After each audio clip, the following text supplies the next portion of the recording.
inches. They run the football. Great blocking. Nice juke.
An interception.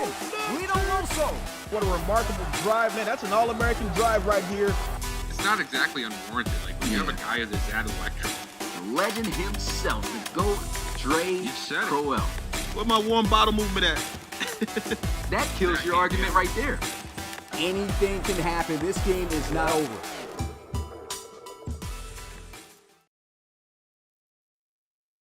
What's good, Relocation Football League fans? It's your boy Smitty here, as always, with the weekly RFL podcast, as we like to call it, the Bellcast in here.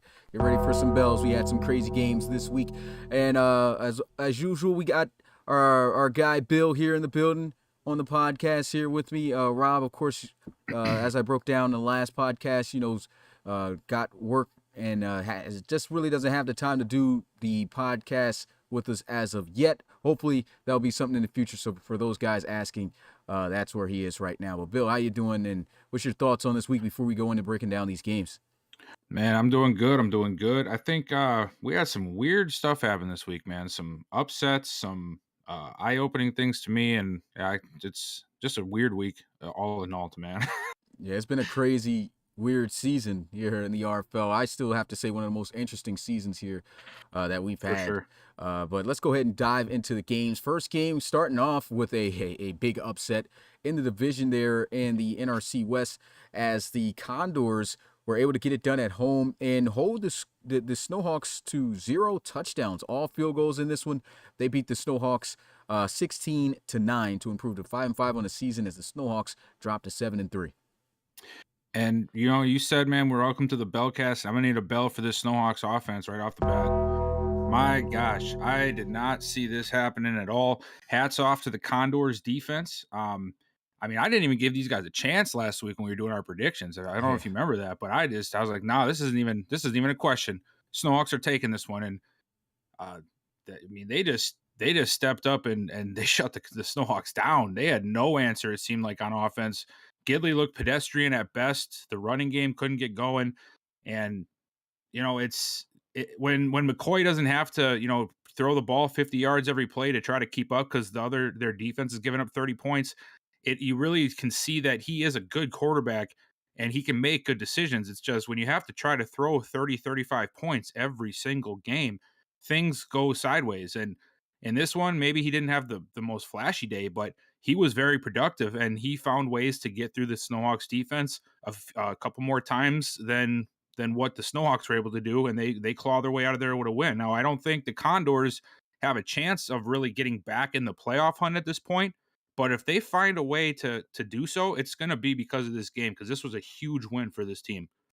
Yeah, it's definitely a huge game for the Condors. I was really probably the most game I was surprised by this week because I mean I was even saying it. I believe in the predictions as well. The Condors defense was terrible. They were extremely terrible last week when they got blown out, I believe, by the Lancers, and then they come back and they put on a performance. I think their best defensive performance I've seen them have this season, and against a team that is pretty much one of the top high-powered offenses in the league. And so it was a huge letdown by the Snowhawks. Not sure what happened, but the offense just could not get it going. I really just feel like it's the Condors that just stepped up in a big way, had a great game plan, shut everything down. They just played really good on the defensive side of the ball. So definitely got to bell the offense of the Snowhawks, just not getting the adjustments that they need to get back into this game and to score at least one touchdown against a defense that was dead last in every single category coming into that matchup. That's pretty embarrassing. But things get tough when you're on the road and you're trying to win against a team that has that home field advantage. And we got to see Chase McCoy again, like you said, just showing what type of quarterback he really is. The Condors throughout their franchise history has not had much success. If I'm not mistaken, I get confused if it was them or the Crusaders, but it might have been them that made the playoffs in season 2, but I'm not quite sure on that. I have to look back on that and refresh my knowledge on that. But other than that, these guys really have not had the best of seasons. And so, we talk about Chase McCoy, being a solid guy, but you don't really hear too much about him due to that reason. Just on the defensive side of the ball, they tend to struggle a lot. And if, like you said, if they can win out from here, which I really don't see happening, these guys could very well end up in the playoff talks. And this could be the game to turn things around. But what's going to make that happen? If their defense can play consistent and play like this throughout the rest of the season, then there's a high chance, because I think we're seeing playoff caliber play out of Chase McCoy. And, of course, his receivers in the offense. The run game at times is really inconsistent. And we'll have to see if that gets better. But the Condors really played themselves a really great game. They need to keep this up if they do want to keep their playoff hopes alive. You never want to play like you're out of it, even though things are looking grim, as they sit at 500. Great win there for the Condors. Following that game at 8 p.m. Eastern, we had the Dreadnoughts traveling to New York to take on the Bulls, and the Brooklyn Bulls were able to get it done, bouncing back 21-7 with those 21 unanswered points. We already know the story coming into this game. Matt Jones injured, Star is out. They got McBride, and then McBride the very next week comes in. He was balling, and he gets injured. And then in comes McBriss, and the rest was history from there. Bulls pulled off their comeback as they win it there with that score, as I mentioned, 21-7. Yeah, man, it was a really tough break for the Dreadnoughts. They've had a rough couple of weeks, and like I said last week, I thought that McBride could be the guy that still led them to the playoffs and kept this team afloat in the absence of Matt Jones. And he came out and he proved me right. But like you said, man, he got injured, and everything the Dreadnoughts knew for this game just fell apart after that. It just seemed like I don't know what way McBriss was trying to look in the pocket. He just looked so lost out there. At this point, I'm not even sure. I'm not even surprised that this guy was cut following this game. Like, Yeah. it was bad, and a lot of that you have to give credit to Sergio Woods, man. That rookie was eating the middle of that line up in this game, and yeah, man, like you can see the Dreadnoughts. They have talent on this team. The defense, I thought, was playing really well for the most part, even after McBride went out. But after McBriss came in and was just running around like he looks so lost out there. The defense, like I always say, defenses or good defenses can play good for a very long time, but eventually, after getting bad field positions, short breaks, not getting any production from the offense, they're going to start cracking, and that's exactly what happened here. And then when that crack started to happen, the Bulls just started feeding David Jones, and anytime you got to worry about that guy, you're in trouble, and he showed why. 18 carries, $166, and a touchdown. Guy is an animal, and to me, he is the lifeblood of this Bulls team. And every time that he gets going, I feel like a W is coming for the Bulls every time. And I mean, with McBriss playing, it was just easy picking for the Bulls at this point. So big win for them, and the tough loss of the Dreadnoughts, man. 2 weeks back to back. That's rough. Yeah, really tough to lose. Of course, your starter, but McBride, former starter, haven't seen him really play since season 4. I don't think he has played since season 4, but he comes in, he looks really great, and he still ended up leading McBriss out of the two that played in that game in yards. So he was able to still have that category of quarterback statistics there: 12 of 15, 102 yards, and a passing touchdown. I mean, that was a great start for him. Very unfortunate injury. One topic that I did take away from this, I just wanted to include it into this when we got to this game, was how do you feel about the cut of McBriss? Do you feel it was too early to move on and to test these free agency guys in which Coach Frankie has picked up? I know one of the names are Copeland, which is the main guy he's been having a lot of interest in. Said he's been catching his eye in the practices and things. Pretty sure they're not going to bring in, I believe the other guy is Marty Edgar. But do you feel it was too early to move away from McBriss? Should they have cut him? Are these free agents probably going to make a difference compared to McBriss? And in terms of Copeland, he's a 35-year-old. Do you think that this is going to be the answer for this team to stay afloat? Well, quite frankly, I really don't know, man. Like, when I said before, I'm not surprised that he was cut, because watching a game like that, you just, you lose all, you just see red as a coach. Like, you're done. I felt that a couple weeks ago with that 7-pick performance, right? But I do think that, sometimes a quarterback can, especially here in the RFL, can play bad just because of the game plan, because of the scheme, because of the playbook that you chose, whatever the case is. So while I have no idea if McBriss would have played any different, any better the following week with a different game plan and maybe a different setup, you never know. And at this point, I assume that overall wise, McBriss is probably a better option than the guys that he brought in, because the last I checked, there was some pretty slim pickings in free agency.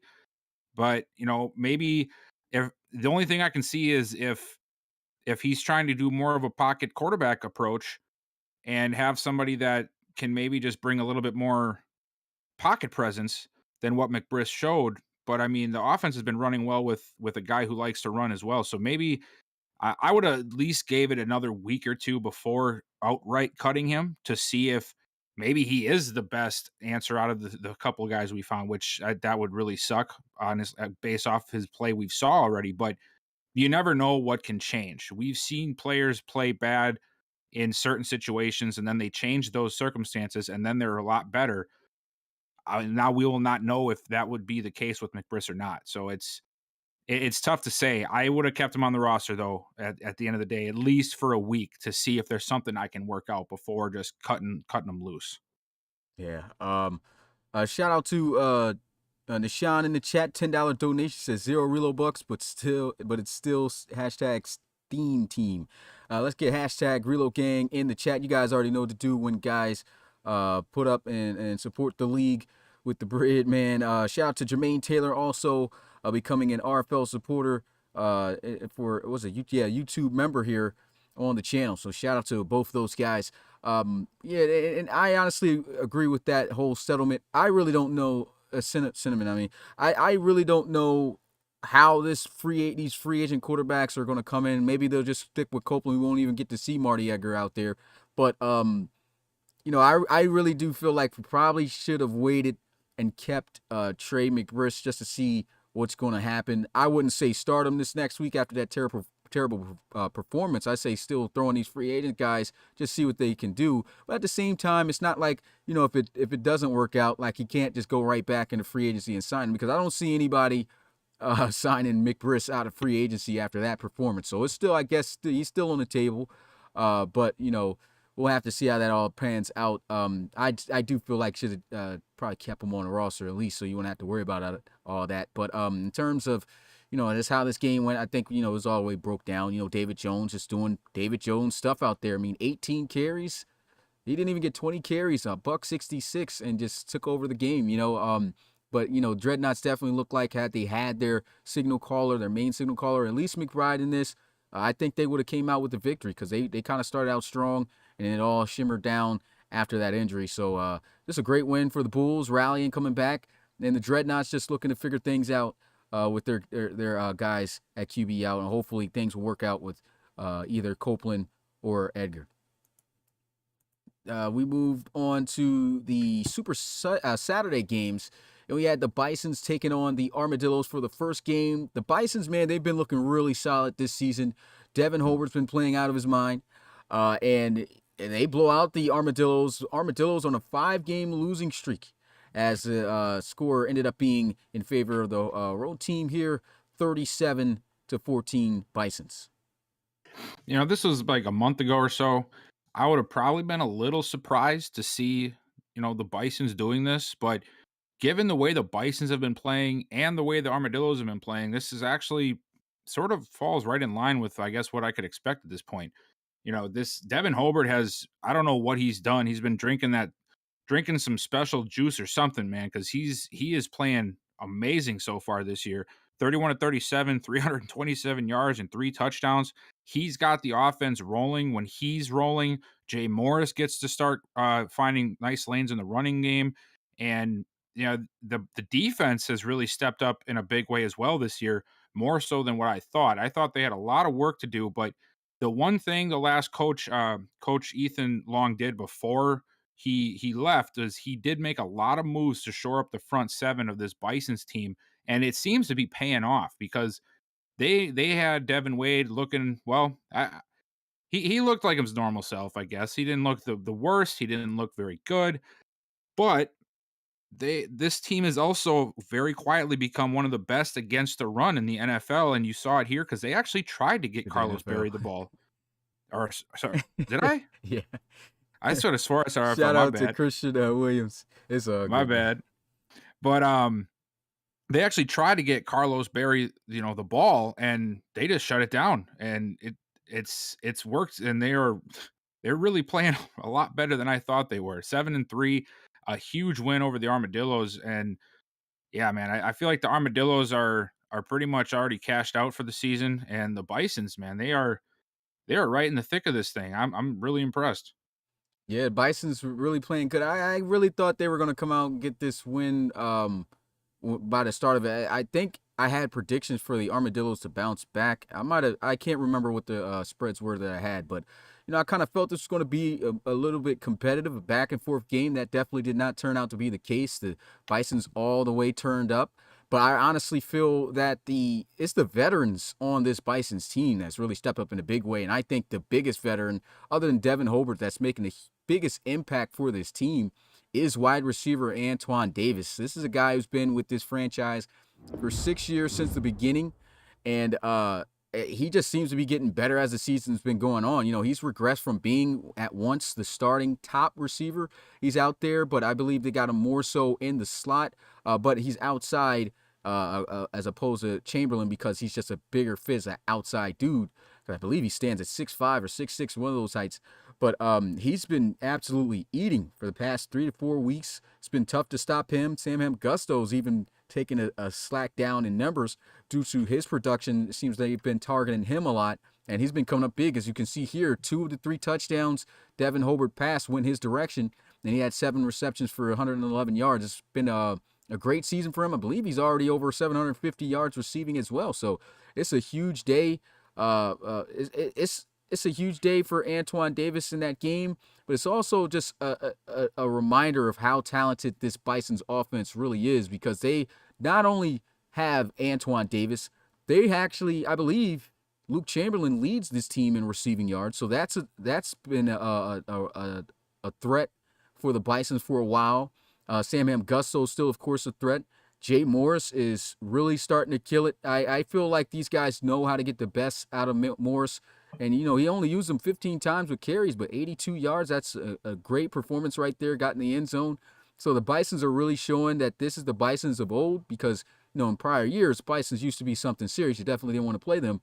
Last year was a really rough year, only winning one RFL game. But, you know, the way they're playing right now, this could be a team rallying back to play in the postseason. So great win there for the Bisons. And then can we just get an RIP in the chat for Joseph Torres? I mean, what happened? Last week, this time, we thought this was... Let me give a shout out to Cam Perkins, though. Forgot to say that. Shout out to Cam Perkins for the $10 donation. What you say? I was just saying, man, like this time last year, we thought this was supposed to be the Torres show for the next 10 years. And Devon Hobart's like, you take a back seat, kid. Let me go and do some stuff real quick. And he hasn't seen the field yet, man. So RIP to that guy. Hey, I've been telling y'all, man, I just knew that Devon Hobart was going to be that guy. Last season he was even good. It's just that the defense was very bad. They couldn't stop anything. Their offense was good last year. They just couldn't, put up enough points consistently to beat teams. And now they got their defense was bolstered, which we can give a big shout out to Ethan Long for at least doing that before we rolled out of here. And the Bisons, man, just looking like a different team. Like I said, looking like the Bisons of old. Huge win. The following game, we had the Monarchs taking on the Gunners. Now, I had the Gunners winning this one at home. They came off an impressive win the week before against the Shamrocks. Nice battle, tight and contested. That one ended 27-30. But the Monarchs, man, really impressing. I don't think we should be looking at this team after this win as the team that's just, I don't know. I don't even have the word for it. I'm just very shocked on how they've been performing, and I don't think I should continue to be too shocked because they're starting to be consistent with their play as they knock off the Gunners here 31-14. That seems to be the story this year for both of these teams. The Monarchs just overperforming above what people's expectations are, and the Gunners just leaving us sitting here scratching our heads at what's going on with this team. They have one of the most electric quarterbacks in the RFL. They have some good running backs, some decent receivers, and a solid defense, and yet these guys just can't really seem to put it together week in and week out. But this Monarchs offense, man, this is what I've been wanting to see since they drafted Donovan Rhodes. Give this guy the ball as many times as you can and just let him do stuff. And look what he does here, 189 yards, 23 carries, and that allows Schrader to continue to excel in this system because, I know Schrader's been playing really well, but any young quarterback is only going to get better when he's got a running game to rely on. And a guy like Rhodes is a building piece, sort of similar to David Jones with the Bulls. Mm-hmm. And it's just been it's been really awesome to watch this team come from last year fighting for the number one pick to now fighting for the number one seed, essentially. They're only a game out technically. Yeah. And it's just incredible. Schrader looks like a new man. Rhodes is playing well.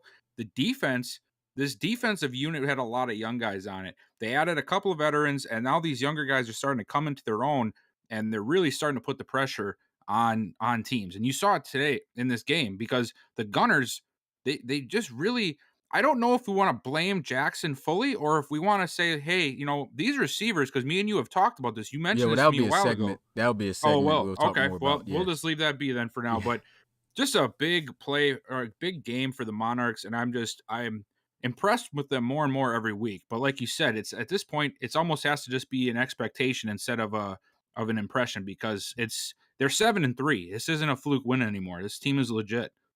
Yeah, the Monarchs. I think I said it, and you said it best. Talking about them, this team. It was shocking, when they won their first 2-3 games. Thought that was going to be it, but 7-3, a game out, like you said, from the top. These guys, they're looking like the real deal. And it's a lot of teams in the RFL. They're just a player or two away from being competitive, and they didn't even really get anybody that really bolstered this team or anything. Preston Schrader just turned the switch on and started balling. Maybe it just took that development year, and now you see this guy is absolutely balling. Didn't even have 200 yards passing, and yet he had 3 touchdowns. And then you had Donovan Rhodes killing. He had a 95-yard touchdown run in that game, longest run I believe in an RFL game this season. So Donovan Rhodes is killing it. Defense, like you said, is stepping it up. And, the Jabrie Jackson in the offense. And we talk about the glory years and everything of the Gunners, but this has, in a sense, been a little bit of the Gunners' identity. This has been a up and down, inconsistent team throughout its history, ever since, other than the 15-1 season that they had where they came up a yard short from making it to the Relocation Bowl against the Thunderbirds. So, this is just usually how they operate. It's not like they're out of the playoffs yet. They do need to shape up. Because they got a bye week this week, so they're going to get an auto win. They will be 7-4, and then the rest of their games, I believe, is 5 straight games. They got RFL games, so we're really going to see the Gunners more so in action every week from here on out. So they're really going to have to step up. And like I said, we're going to talk more about that as a segment, with Jabrie Jackson and everything. But the Monarchs, this is an impressive win still, nonetheless. 31-14, great performance. And I think I have the receiver statistics off. I accidentally left the stats from the Bison's game, I believe, on the receivers for a couple of these for the top team. But we'll have to see. But a great one. I can tell you what their stats were. I got it pulled up right in front of me here. Okay, what was Kemford? So Kemford actually only had 4 for 47 and a touchdown. Okay. Really didn't have a whole lot of production out of the receiving core. Yeah. It was mainly Donovan Rhodes, and then yep. It was like the complete opposite of what you usually do. You go down the field passing, and then you just punch it in with a touchdown run. It was like you go down the field running, and then you just pass it in for the touchdown. Preston Schrader, only $169, 3 touchdowns. Schrader's just taking all the credit for the drives. He's like, all right, Rhodes, you get us down there, and I'm going to take the credit. Thank you. Crazy, man. Having a phenomenal season, though. The following game, another upset this week. The Shamrocks pulling out to 500 on the season as they go 5-5 with a big win at home over the Elks, held them to nothing but field goals as they get it done 17-6.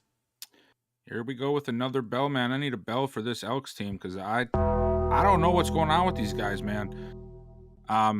It seems like ever since that really big game against the Snowhawks where they took the really big loss, things have not seemed to be what we expected of them earlier on. And I don't know if this was us getting ahead of ourselves with their performance or if something happened on the back end that we don't know about within the organization, because it seems like Eric Fisher, who came out sort of red hot after getting the trade over to the Salt Lake City, has slowly been reverting back to the play that got him benched in Austin a couple of years back. Mm-hmm. And the offense just cannot seem to function. And another thing that I'm looking at here that I cannot stand, and I think I've said this before, if your offensive passing game is not working, this game was a difference of 11 points. You do not have a reason that you can tell me that makes sense to only give Martin the ball 10 times. I don't understand it. I don't get it. This guy at one point was one of the best running backs in the RFL, and he's barely getting the ball. And yet you're relying this whole offense on Eric Fisher, who has throughout the most part of his career been somebody that is very easily replaceable.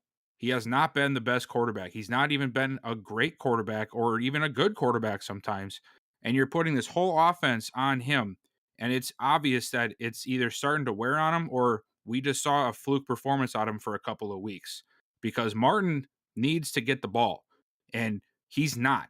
And you're going to keep losing this games. And now you got the Snowhawks and even the Crusaders hot on your tail, ready to just take your spot in the division. And it's just disappointing, because I thought earlier this year the Elks were going to be one of the good teams coming out of the NRC with how great their defense was last year. They barely lost any starters, and somehow it's just a completely different. Like I know I'm sounding like this team is like number one pick worthy, but they're 7-3, but they have not been playing very well the last few weeks. That 7-3 record is not very. They had some NFL auto wins.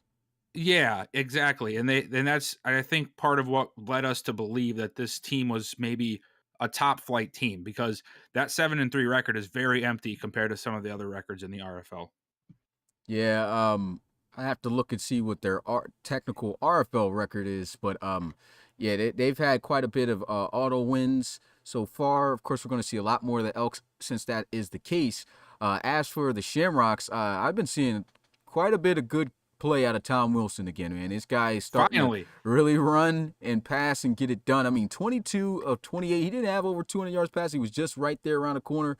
But, I mean, that's a good quarterback performance from a dual threat, I'd have to say. Getting it done. And then, of course, Lester Gadsden, he's just been killing it on the ground for the Shamrocks. He's been killing it for every team he's played for. He's only played on 2, which was the Gunners. But, man, that's just an all-around great performance. And Not a lot of points scored in this one, but they managed to get it done, and their defense stepped up in a big way. And like you said, just got to get Darius Smart in the football. Got to figure things out there on offense. Is Eric Fisher the problem? Who knows? He started out really hot. Just got to figure things out there in Salt Lake City because, we still, keep this guy around. And a lot of guys tend to stay around in football in general when you talk about the pros when they've had, when they were great at one point. We remember when Eric Fisher was Offensive Rookie of the Year. And honestly, that was the only season in which he was really good. Following that year, he had a sophomore slump, pretty bad sophomore slump. The next year after that, he's benched. Chase Mason comes into town. He's riding the bench. He rides the bench this year behind Chase Mason, gets traded, gets his opportunity to play, and then, started out great, and now here we are once again reverting back to his old ways. Hopefully, he can bounce back, and hopefully they can figure things out there. If not, then it looks like Eric Fisher did not end up being the answer there for Salt Lake City. Yeah, and I know I said this already, but like, if Fisher is gonna be that guy, Martin has got to be the guy from 2 seasons ago. Yeah. They've got to put more on him, and otherwise, this is gonna be bad to watch very quickly. And I can tell, like, Martin is ready. Yeah. He's actually good with his carries.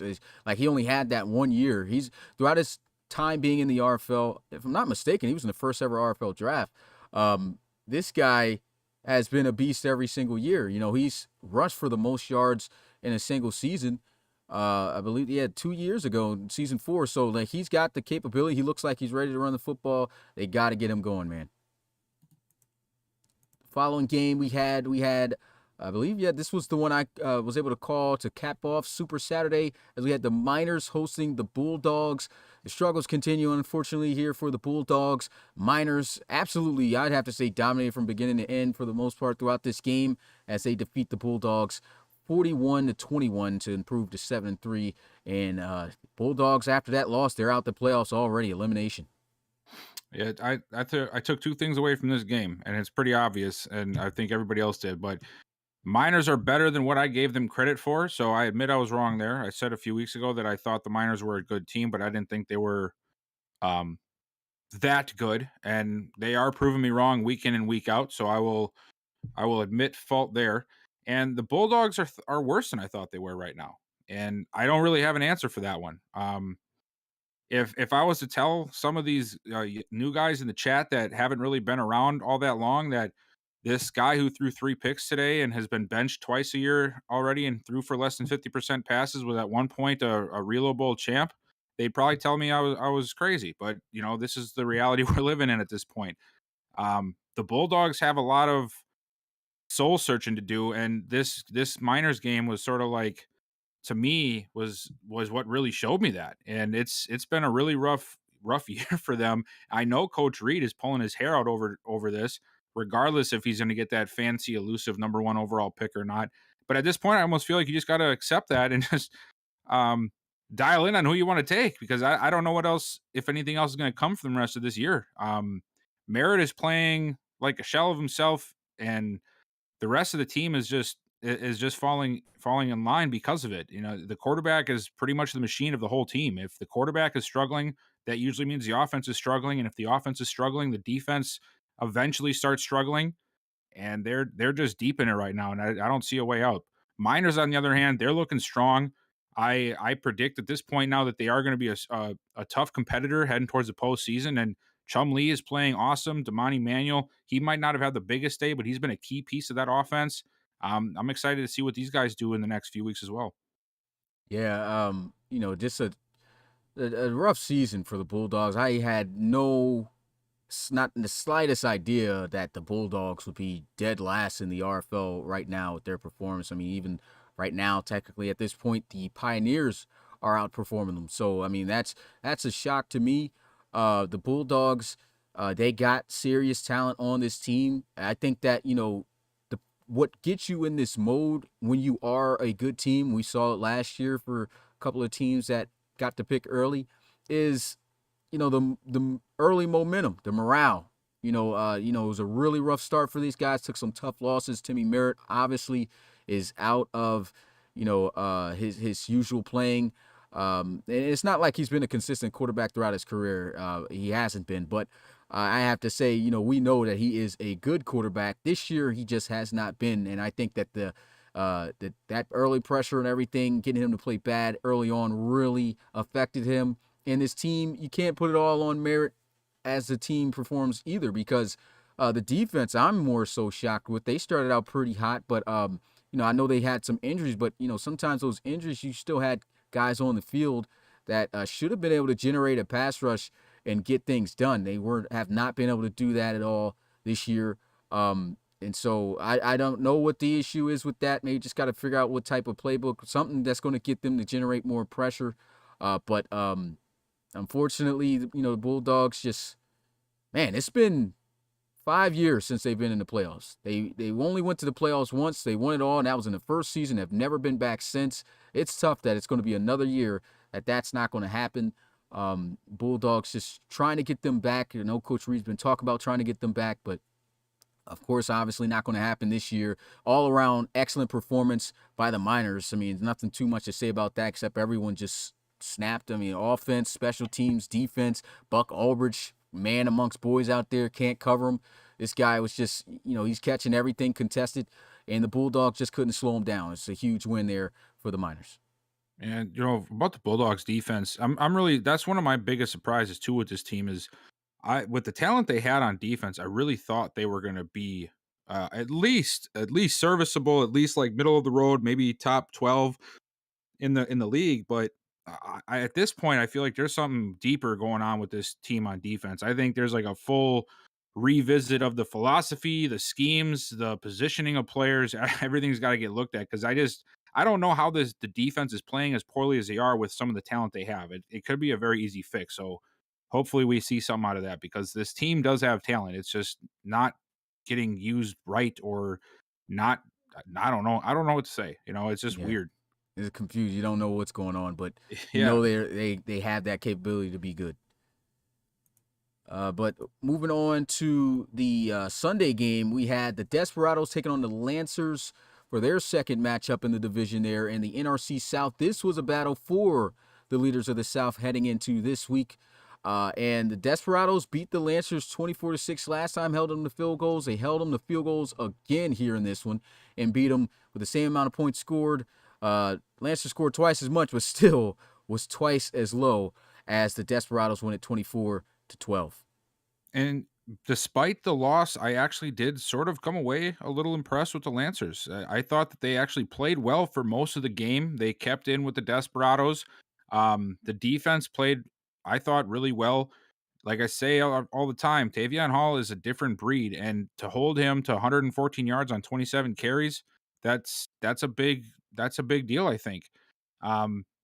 Granted, in the fourth, the Desperados, they cleaned up and they put the points up they needed to pull away from the game and seal it. But the Lancers were right there through three quarters, and for some crazy reason, I don't know how or why. I mean, it hasn't really shown through in a bunch of wins yet, but this dual quarterback system isn't exactly failing, and I'm not really sure how to put it, but I guess Rozier figured something out, so hats off to him. Now he just got to find a way to make it work to the point of actually getting these wins because the defense I thought was playing pretty well for the most part, and it's just the Desperados are a much better team at this point, and that's not even a knock against the Lancers. The Desperados are the solidified number one seed right now, and there's a handful of teams that could take them away from that seed, but I still think that overall, play-wise, they are the best team in the NRC right now.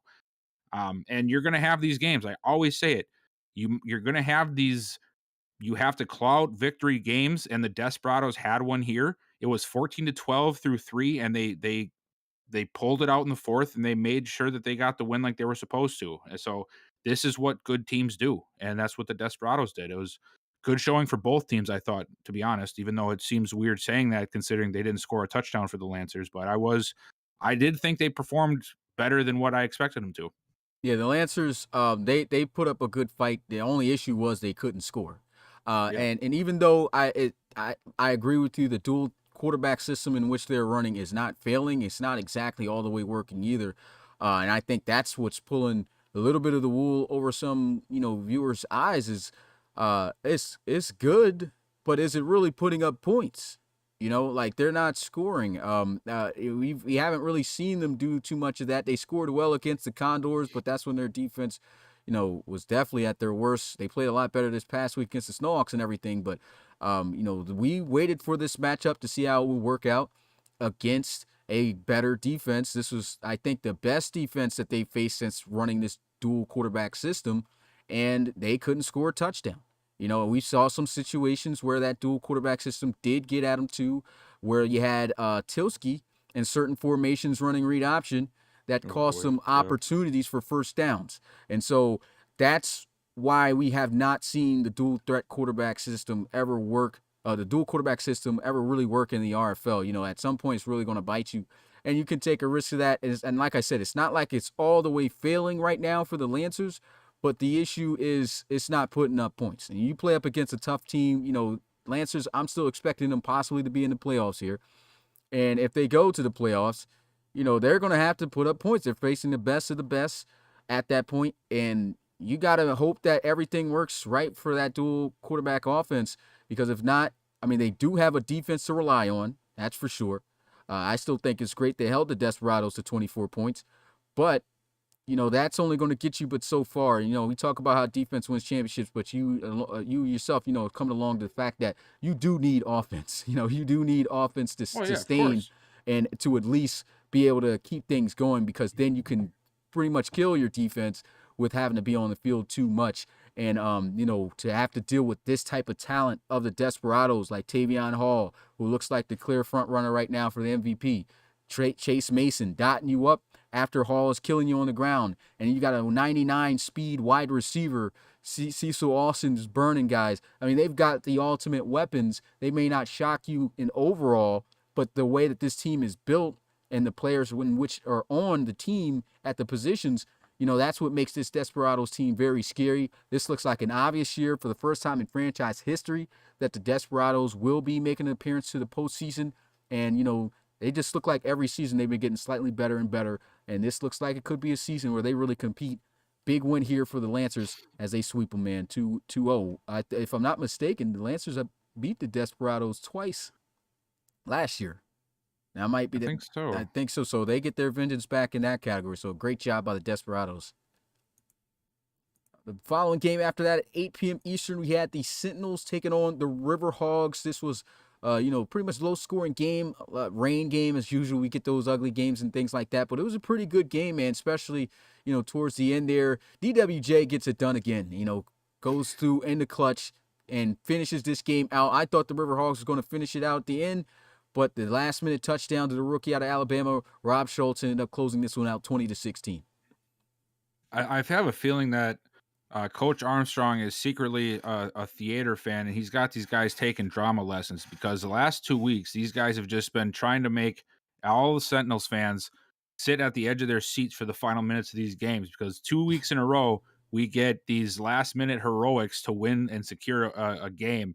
And hey, it makes for good TV. It makes for good games to watch, but man, I would hate to have to go through these games, and I know Armstrong doesn't like going through them that way either. You want to be able to win games and win them handedly, but it's a good showing to see that, Wilkins can do these things when the time matters, when the elements aren't the best. You said it's a rain game. You see it here in the picture. It wasn't a very good game for either team on offense. Both defenses were sort of holding it down for the most part, but somebody had to make plays, and it came down to who was going to make a couple more plays than the other team, and the Sentinels made sure it was them. They held the Riverhogs off in that final push to seal the game, but man, it's a really exciting game to watch, and it's starting to become a fad for the Sentinels to make these crazy comebacks happen and pull the win out of the jaws of defeat, if you will. It's been a fun couple weeks for this team. Yeah, and Dre Shivers always just getting it done on the ground. That's all you can say, man. This guy killing it. And that's all the Riverhogs really had on the offense. Defense really made Hunter Mackey uncomfortable in this one. 50% to 98. I'm not just looking at the statistics either. When you watch the game, they were really it was a rough game for Hunter Mackey. Sylvester Leach was eating. The ending was crazy, man. Leach had that crazy catch at the end. and they had one more shot to try to go to the end zone, but then Hunter Mackey, just throws it out the back of the end zone. In that situation, I would like to see the veteran quarterback take a shot to the end zone, give somebody a shot. But of course, is it really the quarterback, or is that just, situation that happens? We've seen it a lot this year. Yeah, so I can't really throw that on Mackey for that situation, but he did have a rough game against the Sentinels, which is typical because the Sentinels, they actually have a knack for rattling really good quarterbacks in the league. I mean, if there's any defense that's kind of had a number even on Dre Crowell and making him not perform nowhere near like he usually does, it's the Sentinels. They've been able to really put a lot of pressure on great quarterbacks and get the worst performances out of them. But this is a team, like you said, it's been in some really tight, contested games, but finding ways to pull out of it. Had a crazy win a week before, and then, I think this just shows you what type of quarterback DWJ is. The longest standing starting quarterback for the Sentinels. They had Reed Wagner in season 1 and 2, switched up, went to the Reload Bowl, lost to the Thunderbirds with Trey Wilkins. Trey Allen. We have Trey Allen, and then Trey Allen gets benched for DWJ after he's drafted in season 4, and DWJ, he's 3 years strong, and it's been 2 years, going on 3 if they can come back and somehow make the playoffs right now, because, it's really rough. It's really crazy right now in the league as a whole. But, if he can pull this off and get the Sentinels right back and keep playing like this, that just goes to show you what type of quarterback that he's got under the helm. And he's still extremely young, which is what makes me very excited about this team. Young guys as well, so we'll have to see how things turn out. Big win there for Coach Armstrong. All right, we went on to the final game day, and it was the Thunderbirds versus the Diablos. Again, the Thunderbirds had to play home in the rain, and they have been awful in every single rain game at home that they played, except for this one. The offense looked like it was staying afloat, and things were going well. LC3 had himself a nice game. The entire team played really well. The defense played as we expect the Thunderbirds defense to play, lights out. And the Diablos, they played a great game too. And unfortunately, Thunderbirds just get it done at home. Big win for the Thunderbirds as they are tied up with the Barons at 7-3 in that division in the Nrc North. They get it done here 17-10. And this was, definitely a really back and forth game, in my opinion. The Thunderbirds, it looks like from the stats, their offense had a big game, but they really couldn't turn them into points. And it's a testament to both of these teams' defenses. The Diablos played really well, and they were within shot this whole way through to maybe tie it up to send it to OT or maybe even pull out the win. But these are the games that you absolutely do not want to play the Thunderbirds in. They love these nitty-gritty within a one-score game where it's all on the defense to make a play, because that's exactly what this team does all the time. The offense might not put up points. That's fine. We're going to go out here and we're going to do our thing. We're going to shut it down. And that's what they did. This is the worst we've seen Pritchett look, in my opinion, all season long. Yeah. Axel, he had 81 yards, but it was 24 carries. He barely had over 3.3 yards a carry. Mm-hmm. He's been playing way better than that this year. But like I said, man, this is the game that you do not want to play the Thunderbirds in, because they love putting all the pressure on their defense, and they'll gladly take the pressure, and they'll usually succeed with it 9 out of 10 times, and that's what they did here. Yeah, big win. They played like the Thunderbirds we expected them to. It's been it's crazy. 7-3. It's good. That's a good record right now at this point. But for the Thunderbirds, guys are like, whoa, I expect these guys to have at least 8-9. Based off of their track record and history on how great they've been. It's been, like I said, up and down, but they look like they're getting right back into shape on how they usually perform. I was very impressed with Xavier Ballard. This was a wide receiver who used to play for the Barons. It's an AI team, so they ended up picking him up out of free agency, and he comes in first game for the Thunderbirds, 7 receptions, 109 yards. I think he's found a home after that performance.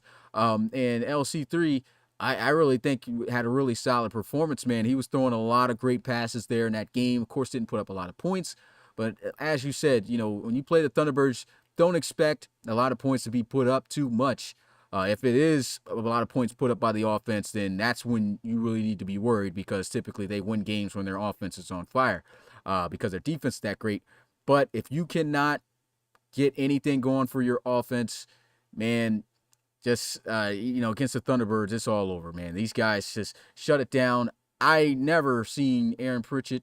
There's some other games I guess you could say, but nothing really comes to mind like this game on how shut down he was. I mean, the Thunderbirds absolutely got pressure on him, and they just really did not make him look like the future Hall of Fame quarterback that he is. So that's just typical Thunderbirds fashion. They get it done. Great win for the T-Birds. And we were talking about the 7-3 records, and I was just really curious. And then I don't know if anybody has actually counted, but I just did. And to try to summarize how crazy the next 7 weeks or 6 weeks of this season are going to be, there are 17 teams in the RFL from both sides that are at least 7-3. And we only have 8 teams in the entire league that are not at least 6-4. Crazy. It's gonna be nuts to see the implications of these. We're gonna see this a lot, where it's gonna come down to how many points you scored, what your conference record was, your strength of schedule.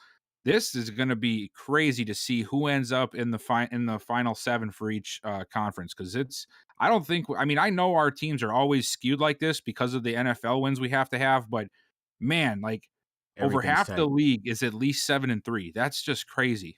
That is that's wild. I think after this week, after week 12, week 13, we do get the playoff picture to see where guys are sitting and everything. And so after we go into week 13, I think that's when it's just like every single game is going to be pretty much like the playoffs are Yep. starting early. So it's about to get real in the RFL. Best time to be watching. But the final game we had, rematch between the season opener of the Cougars versus Huskies. Cougars were able to win at home, and this time around, the Huskies were able to win at home, and pretty handedly, man. They came out with a dominant performance and got it done 28-6. Yeah, we waited quite a few weeks to see the Cougars come back to the RFL screen, and I don't think anybody saw them coming back this way, man. It's been rough for them, as we know. Gino, it was just sort of all over the place, and just sacked so many times. What do they have? 8 sacks in this game? Something like that, And yeah. did he have all 3 of the fumbles? Yeah, I he think had he 3 did. fumbles. Yep. It's just been rough going for them, man. I think this was another rain game. Yeah. And this is going to happen sometimes. We've been talking about how we feel that mobile quarterbacks are sort of, I don't know how to say it, like, just underperforming this year, having weird things happen to them, playing a little I think what funny. I can say to that is I wouldn't say that dual threat quarterbacks are underperforming this year. I would have to say that they're showing to be more of a knock with having a dual threat quarterback. Like, it's like almost like a compensation thing with EA with this quarterback. It's like you can have him killing you on the ground and everything, but best believe you're gonna have fumbles. Best believe he's gonna Yeah. make some dumb mistakes. Like, that's the risk you take going with a dual threat quarterback. But when it works out, it's perfect. But when your quarterback's having a bad game and he's starting to do, what we saw at Geno Gannon, that's when like, man, this is going to be a crazy one. And that's what it ended up being. Yeah, and it sort of sucks, because for many years, if you had a dual threat, you were golden. And it just seems this year things are just going very weird for most mobile quarterbacks, and you saw it in this game.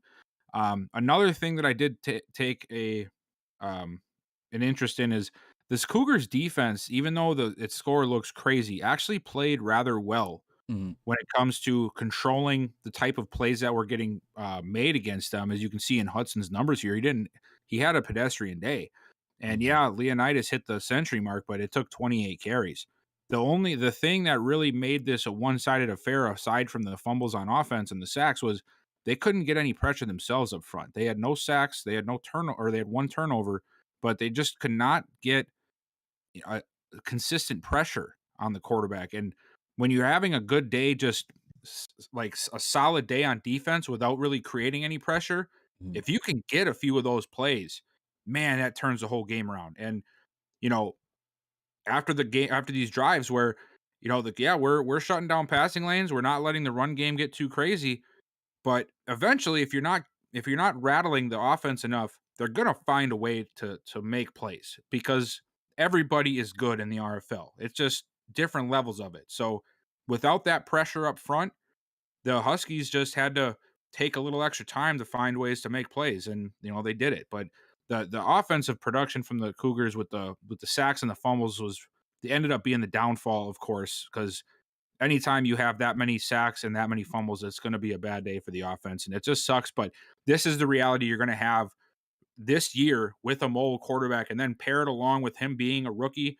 And you almost have to expect this to some degree. It's just unfortunate because we know how good the Cougars can really be.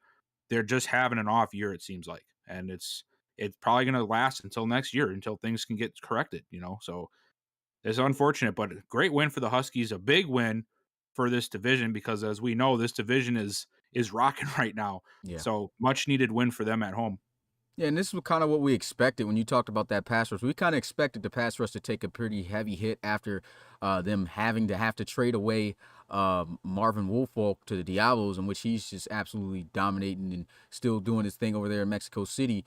And Ed Ritter, he's a great pass rusher too, but it's just not the same. And then it makes you have to rely more on the offense a little bit more. And Geno Cannon, unfortunately, just having one of those dual threat quarterback games for this year. I mean, we've seen it from a lot of dual threat quarterbacks, but Geno Gannon definitely got hit hard. And I honestly, you can't just say it was all on Geno Gannon just going out there acting weird. The defense of the Huskies did play good ball. They were strapping up wide receivers, made it hard for him to locate guys, and pretty much forced him to have to try to create plays on his own. And it cost him with those 3 fumbles. And the Huskies just were able to, do what they do best and capitalize and get the offense moving. Great game by Leonidas. Hudson Johnson was out there, really make some big plays. And, they just got the dub. So great win there for the Huskies.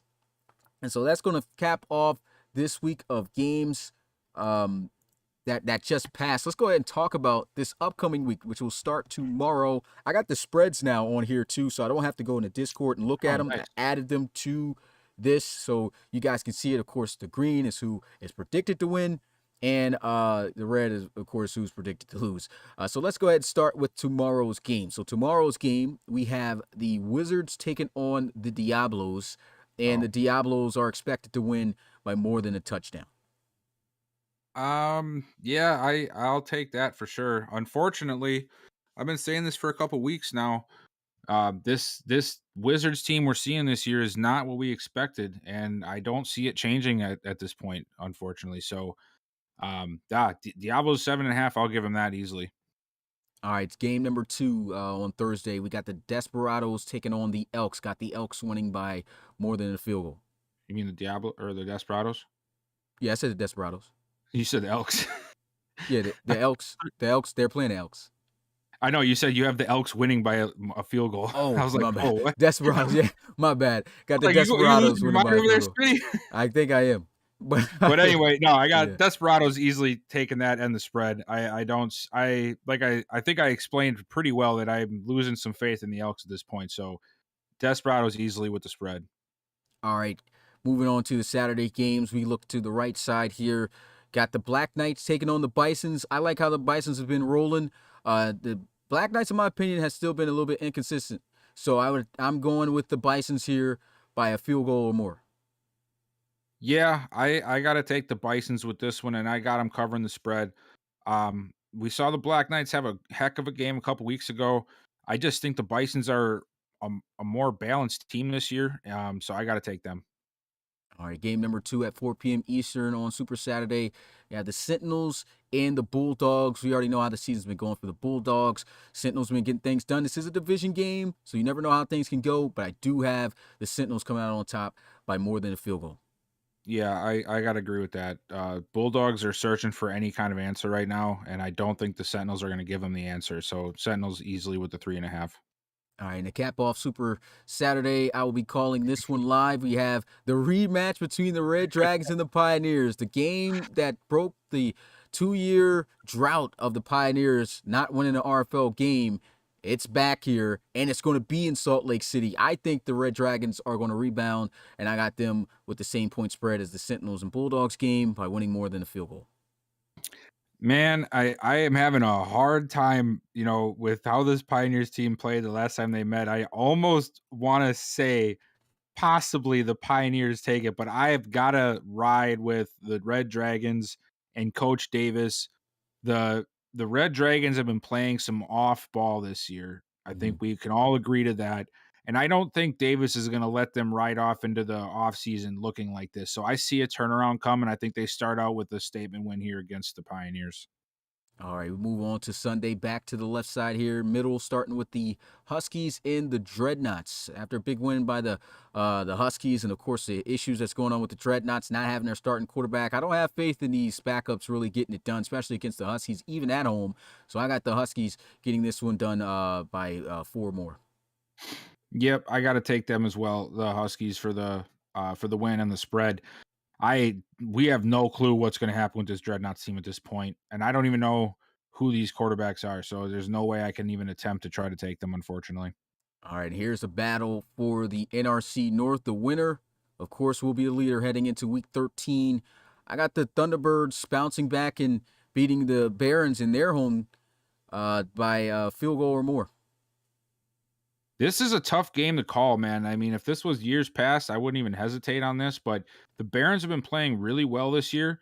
I do, however, think that the Thunderbirds are not going to let them get ran through twice in a season. The Thunderbirds are, in my opinion, too good for that, even though they're on the road. I'm going to take the Thunderbirds, and I will give them the 2.5 for the spread. This is not a knock against the Barons, okay? It's just I don't see it happening where the Thunderbirds get swept in a season. Yeah, we're moving on to Monday. Bulls and Cougars, another big rivalry. ARC North. I got the Bulls though winning on the road in Chicago by a field goal or more. Man, yeah, unfortunately I think I'm gonna have to take the Bulls in this one. I don't know what's going on with Chicago. We just talked about them and their struggles. If those struggles don't show through and they can temper them for a couple of games, this Cougars team easily wins this one. I just don't know what we're gonna get, so I'm just gonna have to roll with the spread and the Bulls. In the final game of Week 12, Condors versus Crusaders. The Condors had a really good showing against the Snowhawks, but to me, this is an inconsistent team. They're going to be on the road. Crusaders have been kind of up and down, but I do feel that they're going to bounce back with a win here. Just really still don't have faith in this Condors defense, so I got the Crusaders in the close one still by a field goal or more. Yeah, I'm going to take the Crusaders as well for the 2.5 spread. But just same reasons as you said, man. They had a good week. I don't see it becoming a weekly thing with them. Yeah, so that's going to be it for this upcoming week's schedule. Of course, you can check this schedule out on our website, relocationfootballleague.com. I'll be looking to also post this on our social media, Instagram, Facebook, Twitter, all of that after this podcast. So you guys will be able to see that, and you'll be able to see the spreads. Of course, make sure that you go ahead and place your bets in the Discord. If you're in the Discord, a lot of guys scared of doing that because they've been losing out on these bets. But go ahead, put that down, and before we have the first game, because that's when everything closes. Moving on to the next topic, let's go ahead and get a look at the new top 10. I added the records to this time so you can see it to the far right side of the team. So this is the new top 10 rankings here in the RFL. Aviators still sitting at 1, Desperados still at 2, Celtic Tigers still at 3, Steamers have moved up to 4, got the Voyagers, got the Voyagers up here at 5, Elks dropping down to 6, Barons moving up here, they're at 7, got the Snowhawks after the loss down at 8, Bisons up at 9, and the Thunderbirds finally cracking back in the top 10 here at number 10. What's your thoughts on these top 10 rankings? I'm really liking most of it. I do, however, think that the Elks should not even be in this top 10 at this point. And that's just my opinion. I'm not saying they're that bad. I have not seen enough good play out of them in RFL games to say that they're the 6th best team in the RFL. If this was me, I would take them out. I would move everybody else up 1, and I might throw a team. I don't know who would I want to throw in here. I mean, maybe the Miners, Monarchs. The Monarchs. Like, I just think that there's some of the other 7 and 3 teams that have shown me more than what the Elks have the last few weeks. So that's really my only gripe with it. Yeah, I just want I agree with you there. I just want to see more out of the Elks. I'm not going to like we're not saying they're a bad team or anything. Definitely seen Yeah, them play no, good. They split with the Snowhawks this season, but we also seen the Snowhawks have some crazy games too. But the Elks are a pretty solid team. Just like you said, just haven't seen a lot out of them. Haven't played enough RFL games. I think the rest of their games probably from this point will be against RFL teams. So we'll really get to see a lot of Elks from this point. So I agree with that sentiment. whoever thought that we would be arguing that why the Monarchs are not in the top 10 in the RFL? What in the heck is going on this year? Yeah, Monarchs turning things around. I was surprised they weren't in the top 10. I think they are Yeah. right at 11, right Now behind that the you say that, like Thunderbirds. I don't even know what I was thinking. Like I love the Miners too, but I gotta put the Monarchs up there above everybody else who's not on this list because they have been, yeah, this has been crazy. Yeah, for the most part, we already know how these rankings come about. When it comes to the splitting between the records, it's about the division wins and then conference and stuff after that. But this pretty much all built itself off of those division wins by those teams. So, And I'm gonna call it right now. If the Elks lose the first spot this week, Mhm. or I think they have a chance. No, the Snowhawks play this week? No, I don't think they do. Oh, they So, gotta buy, don't they? yeah, they got to buy this week. Is it an NFL buy or is it an actual buy? It's definitely NFL because buys are over at this Yeah. point. I'm calling it right now. If the Elks don't win this weekend, they will not see the first place again this year. I don't think it's gonna happen. If they lose it to the Snowhawks this weekend, they are not gonna be getting back in the first place. I Yeah, don't that's see a them tough doing it. game to win too against the Desperados, man. That's going to be crazy. Yeah. Yeah, but yeah, that's it for that. Let's go ahead and move on and get a look at the players of the week for week 11. So, of course, Devon Hobart, after his amazing performance, this is an RFL game too. He went off like this. And even though the Armadillos have been having a rough season, their defense has been really good, and he still balled out like this: 31-37, 327 yards, 3 touchdowns. Devon Hobart's been on fire. Definitely deserving an ARC Player of the Week. Also deserving, and everyone's deserving.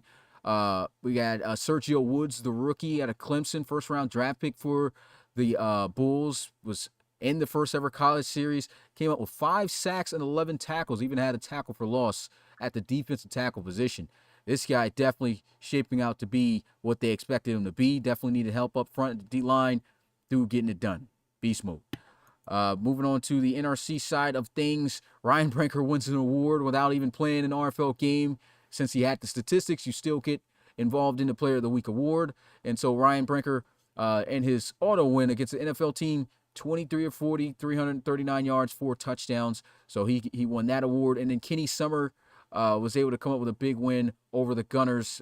Interception, 8 tackles, and a tackle for loss. So congratulations and shout out to those guys who won awards for this week. Okay, let's go ahead and move on to our next topic. And it's talking about Jabrie Jackson and those Gunners. So we've been hearing, even anonymous players coming out talking about Jabrie Jackson is the problem. Is Jabrie Jackson the problem in Houston? When you get a look at this stat line, Jabrie Jackson, 14 touchdowns this year, 8 interceptions, 64%. He's under 2,000 yards by 3.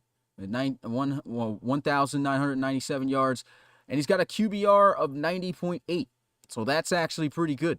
And the Gunners right now are currently sitting at 7-4. RFL wise, they are negative as they are under 500 at 3-4. So what do you think, Bill? Is Jabrie Jackson the reason why these guys are losing, or do you think that guys are just chatting? I don't want to say that it's all Jabrie's fault. Now there have been times and there have been games where you sitting there and be like, what are you doing on this play? But I think every quarterback has that from time to time. I feel and I know you have spoke to me about this and I agree with you. I almost think this is more of a separation problem on the receivers part. I just don't know if you can sit here and say that Jabrie Jackson is the main problem when this guy has, even though with him having a struggling season, has 2,000 yards passing almost, a QBR of 90.8, has the team at 7-4, and is still throwing almost 65% completions. And he's got over 500 yards on the ground as well. Like, he is doing it all again, but there's only so many plays that can be made passing the ball when the guys that you're supposed to throw the ball to are not open. I don't know if that's play calling, if maybe they're just depending on what the defense is doing, they're not getting their stuff lined up properly. They're running a route that doesn't work against cover 3 when the defense is in a cover 3. It could be nobody's fault except good defensive game planning or maybe some luck. But I cannot sit here and say that all of this is Jabrie Jackson's fault, because we have seen him do some incredible things with the ball this year, and I can't put it all on him. I have to agree, man, because I've even been saying it when calling games. I've been seeing it while calling games. Is the receivers are not getting open. Now you can say that maybe the route concepts may be basic or anything, but it's still up to the receiver to create that separation and get open for them. They haven't been doing it. This is an improved wide receiving core, but I think it's been more so just the defense is coming out balling, but the receivers just need to do a better job of creating separation and making those plays. Jabrie Jackson is feeling he needs to get out of there and scramble, and that's what he's been pretty much doing to try to create plays, and it has caused the Gunners at times. But will I say Jabrie is the problem there in Houston? I completely disagree with that. I have word, of course, that they will be getting a new, system right now heading into the next week. They have, in the RFL, you get 2 playbooks. Well, we made an adjustment where you got 2 playbooks now. Once we got on Next Gen, they have not used their second playbook, and so we've seen how things gone pretty much at this point in the season. I feel at this point that Jabrie Jackson, the offense, just I tried it out one more time here this past week against the Monarchs, and it just didn't click well. I just don't feel it's working well for them. They will be trying out a different playbook. I think it's going to work out well for them from here up to this point moving forward. And so Jabrie Jackson, I think it's going to be a playbook more tailored towards him, where he is going to be able, like, pretty much the center and focal point as he usually is for the Gunners. We already know that he's been able to pretty much lead this team to victories by himself. And he's been able to do that a little bit sometimes in this game, but he has been trying to be reliant on the receivers, and it just has not been happening. And so Jabrie Jackson, not the problem in Houston, I feel, and we'll have to see. Another thing I wanted to do here, which is why I do have the game up right now, just wanted to go ahead and do a dive. As you guys can hear the game, I'll pop it up in a few. And just to add something really quick here to this whole Jabrie situation, one other thing that I don't think a lot of people realize is he is currently ranked second for most sacks taken this year at 35. Only one ahead of him is Tom Wilson at 41. And of course, on the other side, you got Gannon. Yeah. So, yeah, you can say some of that is because of his running and all that, but he's still getting pressured and he's still not getting the extra help he needs. So there's a lot of different factors to look at when it comes to the reason for the struggles here. Yeah, and when we break down the games, let's go ahead and start from the beginning. Week 1 against the Steamers. This was on current gen, got the win. And look at this. This was the game I can remember off the top of my head where he was confident in his wide receivers, man. He was just airing it out. Look, 424 passing yards. He threw 3 interceptions in that game, but he didn't even care. And this is when the receivers were creating separation. We already know defense was a problem, though, on current gen at that point. And they get the win there, week 1. Auto win here. So they're 2-0 at this point.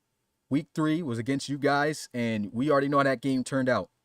Crazy come from behind win by Everett Bradley that really earned him the spot to start for you guys. And then, of course, losing that later on. That was. And you guys bounced back and beat the Gunners 27-23 in that game. Still had a pretty good QBR. 207 yards, did not pass any touchdowns, but he also took care of the football, did not throw any interceptions.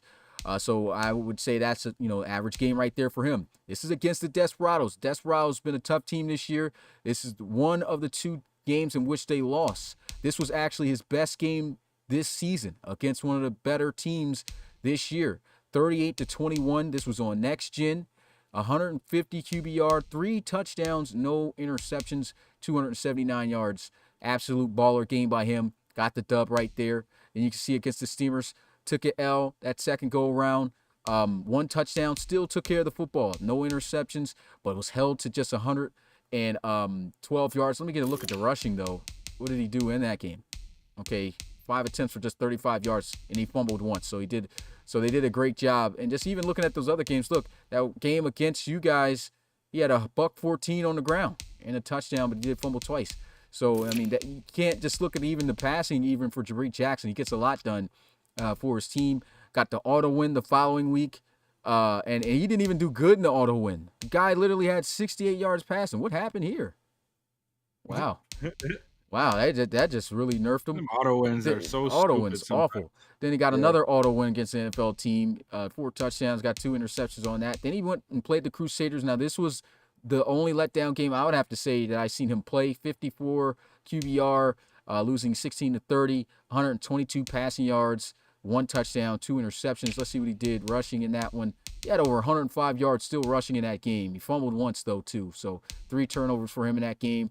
So that was one of his worst games, but still not the absolute worst. I wouldn't probably even put that all on him. So once again, I think that was a game where he was having receiver issues as well. Then we get a look at the Crusaders. I mean, the Shamrocks game. This was just great play by both he and Tom Wilson. Another QBR rating over 100 here, 114.4, 241 passing, 1 touchdown, no interceptions, 86 yards on the ground, no fumbles. That's another boss game. And then this past week against the Monarchs, you can see he had the 1 interception, did throw a touchdown over 200 yards, 80.9 QBR, and 72 yards on the ground, no fumbles. So when you look at this, I don't see Jabrie Jackson as the problem at all. I just feel, sometimes, the fumbles, and even when you look at the fumbles, let's get a look at the fumbles he had this year. 1, 2, 3, 4. And that was in 3 total games. So the run game really hasn't killed him too much. Interception-wise, he's only thrown 2 at most, and the one where he threw 2 was in one of his worst games, which I feel has only been his only really bad game. And of course he had the 3 interceptions, but that was in a win where he threw for over 400 yards. So is he the issue? I don't think Jabrie Jackson is the issue there in Houston. I think they're just gonna have to figure things out. And another thing too, talking about the sacks, he had 4 games with at least 6 sacks against him. Yeah, that's crazy. Now you can put those sacks though on the rushing attempts. So maybe he put some of those on himself, but I don't think he's the all around problem for Houston. Oh. Yeah, so he's just the scapegoat. Yeah, yeah. And so I guess that's it for that segment here. Let's go ahead and move on to the final one, which is the Fun Facts with Pat segment. And then after this, I will be explaining the RFL check-ins and how to get that done. It's really simple.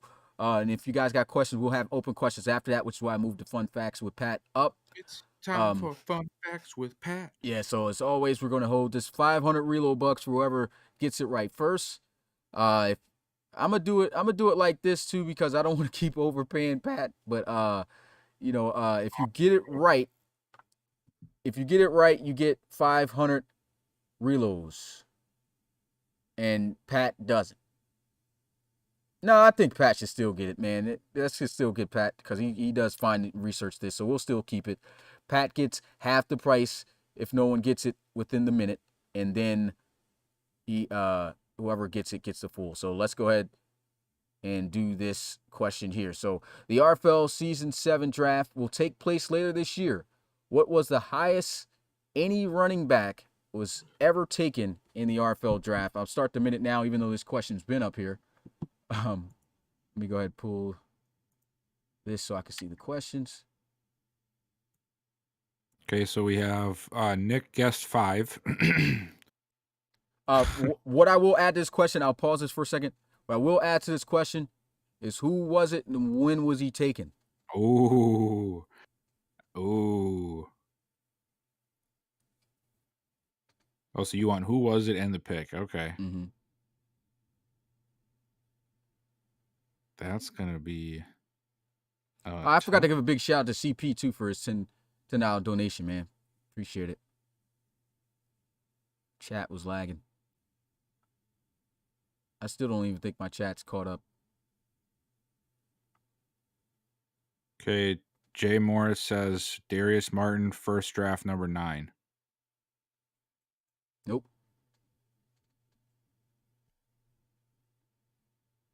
5, 4, 3, 2, 1. Bow.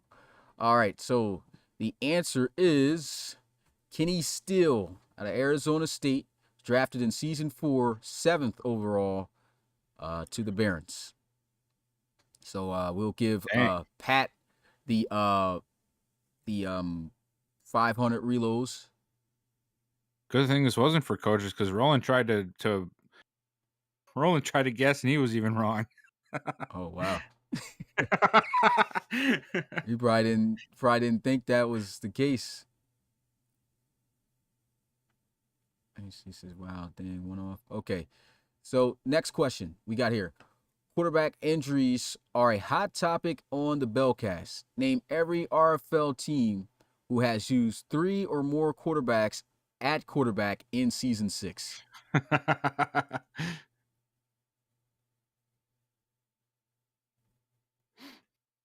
And I'll start the 1 minute countdown. It was 4 and 4, he said, not 7. What happened? Justin said he had it right, but you said the answer was for 7th overall pick, right? Yeah. Yeah.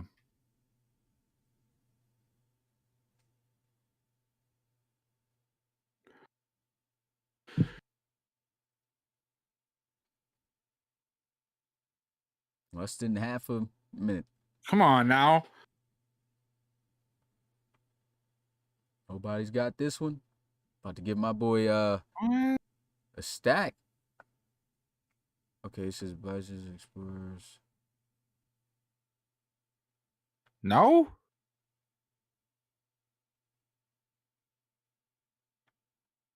Nope. Nope. How many are there total? There are a total of 1, 2, 3, 4, 5 teams that did, and I think this is one of them's probably false because I didn't see this happen this year for the Huskies. So, Okay, so Chrome just said Lancers, Dreadnoughts, Explorers. Yeah, so that time hit though when he said that. I didn't see that up. So these are the quarter. I don't think the Huskies were. They didn't play anybody else but Hudson this year. But the Red Dragons, they did have Savoy, Lucas Grant, and Hall play in a game. Of course, we already know the Dreadnoughts: Jones, McBride, McBriss, Lancers, Mason III, Simon Tilsky, Morris Justice, and then Explorers: Tavian Worrell, Cunningham, and Don't even say Bradley. the last one's name. Don't even say his name. So I guess what we could do, since it was like pretty much on the edge, we'll give Pat 250, and 250 on the other half can go to Morris. So 750 total for right now for Pat, and then 250 for Jay Morris. Let me know when you got that. Let's go over here. Or you can just give the 250 to Jay, and then we'll add up Pat's at the end.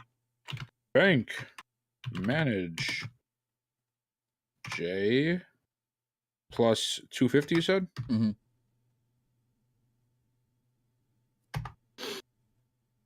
There we go. Jay has been paid. All right. And so last question. The Austin Armadillos have the longest current losing streak in the RFL versus RFL games. Which team has have the longest current winning streak in the RFL versus RFL, well, I guess teams?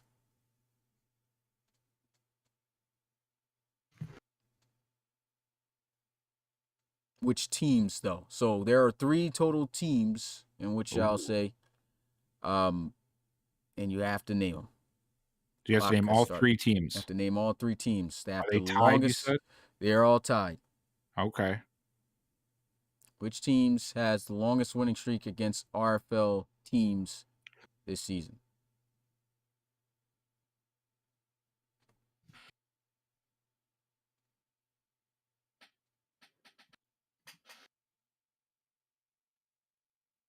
Hey, so far we have no answers.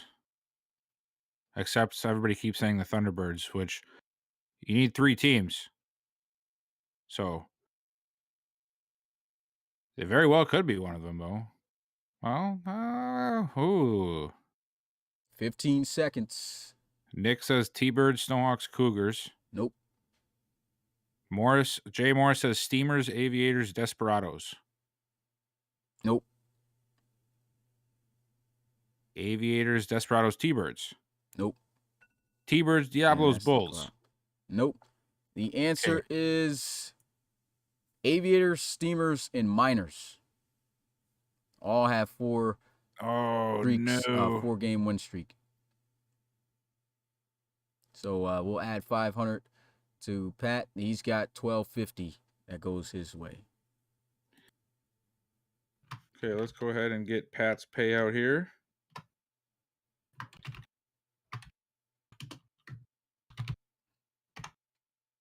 He gets a cool 1250. Okay. All right. It's definitely Pat's payday. That's why he bets low on the games and just goes with just a random bet. He be saying that. Oh, what's going on here? What'd you do? An interception. Relocation.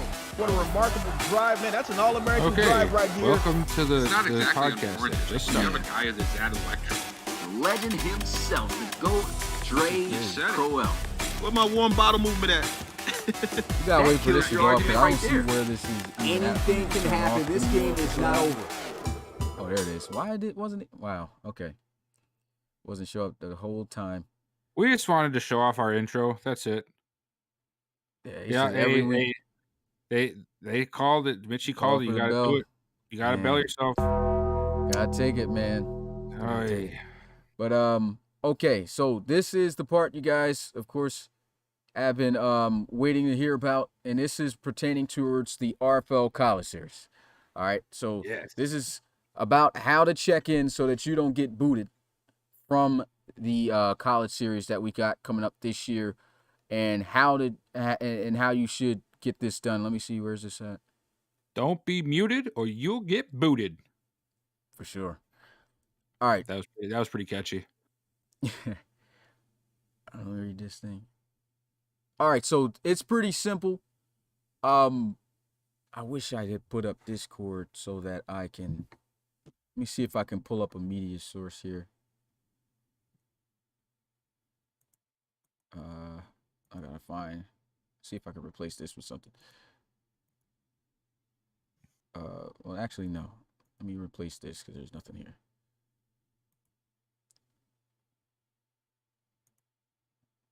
No capture. Okay. Oh. Showing the wrong thing. What are you doing? But yeah, I'm trying to show up the Discord. I don't know why that's not showing up. Let me see if I pull this up.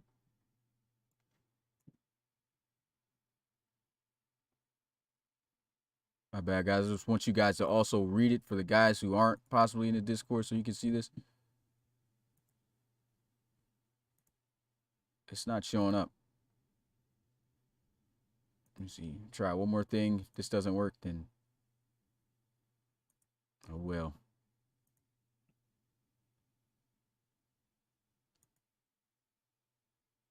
Well, since it seems like we always are running behind when it comes to playing catch up with the questions, why don't you guys start putting, if you have questions in now for once we get done with this and we can go back and make sure we get a good amount of them answered. Yeah, this isn't gonna. It's not pulling up Discord Well, for some reason. Chat wants another bell for Smitty. I don't know if you can avoid it. I don't know why I'm getting a bell. I'll play it. No, you're getting a bell. You know why too? Why is that? Because you can't get this pulled up.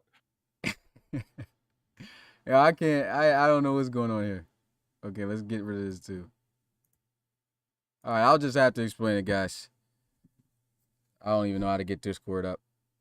But okay, so this is pretty much how it goes. If you guys are in the Discord and you can see this, pretty much all you have to do to check in. I have sections in the Discord for each pretty much position. D-line and offensive lineman, they got an entire thing that covers both all the positions at that spot. But you have to check in under those categories at what position your player is. And the way you check in is you just type in your player's name, your running, what position he plays, even though you got him under the running back or quarterback or whatever section it is, still like just put it in there because, D-line, O-line, we still don't know. Then your college, and then you type in your YouTube name that you have when you show up to games, and then a picture, just a screenshot of when you were active in the chat. All right, so just take a picture. That's it, and that's why I asked you to add your YouTube name, so that way when I look at the picture, I know that it was you talking, because I go back and look at the comments and stuff at the end of games, and so if somebody says or sends a picture saying that, oh, they were talkative and all they came in there and said was, hey, and was just chilling and probably left, I'm going to know you weren't active, and if that happens consistently, then I'm not going to check. I'm going to count it as a missed check-in. So what I don't expect you to be in at every single game. All I'm expected, the bare minimum, show up to one live game, a week. Just one live game, show up, support there, show that you're there, communicate, try to engage with the community in the chat and everything. And if you do that, then you'll be good, because we're trying to get more people to understand about the league. And because it's not all about the college series, guys, because at the end of the day, guys are hyped about the college series because we don't have everybody in the RFL yet. There's going to be a point where everyone's going to be in the RFL, and if you don't know nothing about the RFL, then, you kind of shooting your experience in the foot. So we want people to have a great experience here in the league, learn about the Rfl teams, learn about what's going on right now. It's been a crazy season this year. Figure out what team you might end up being at. Find your favorite team, show support. That's all we're looking for, is at least one game a week.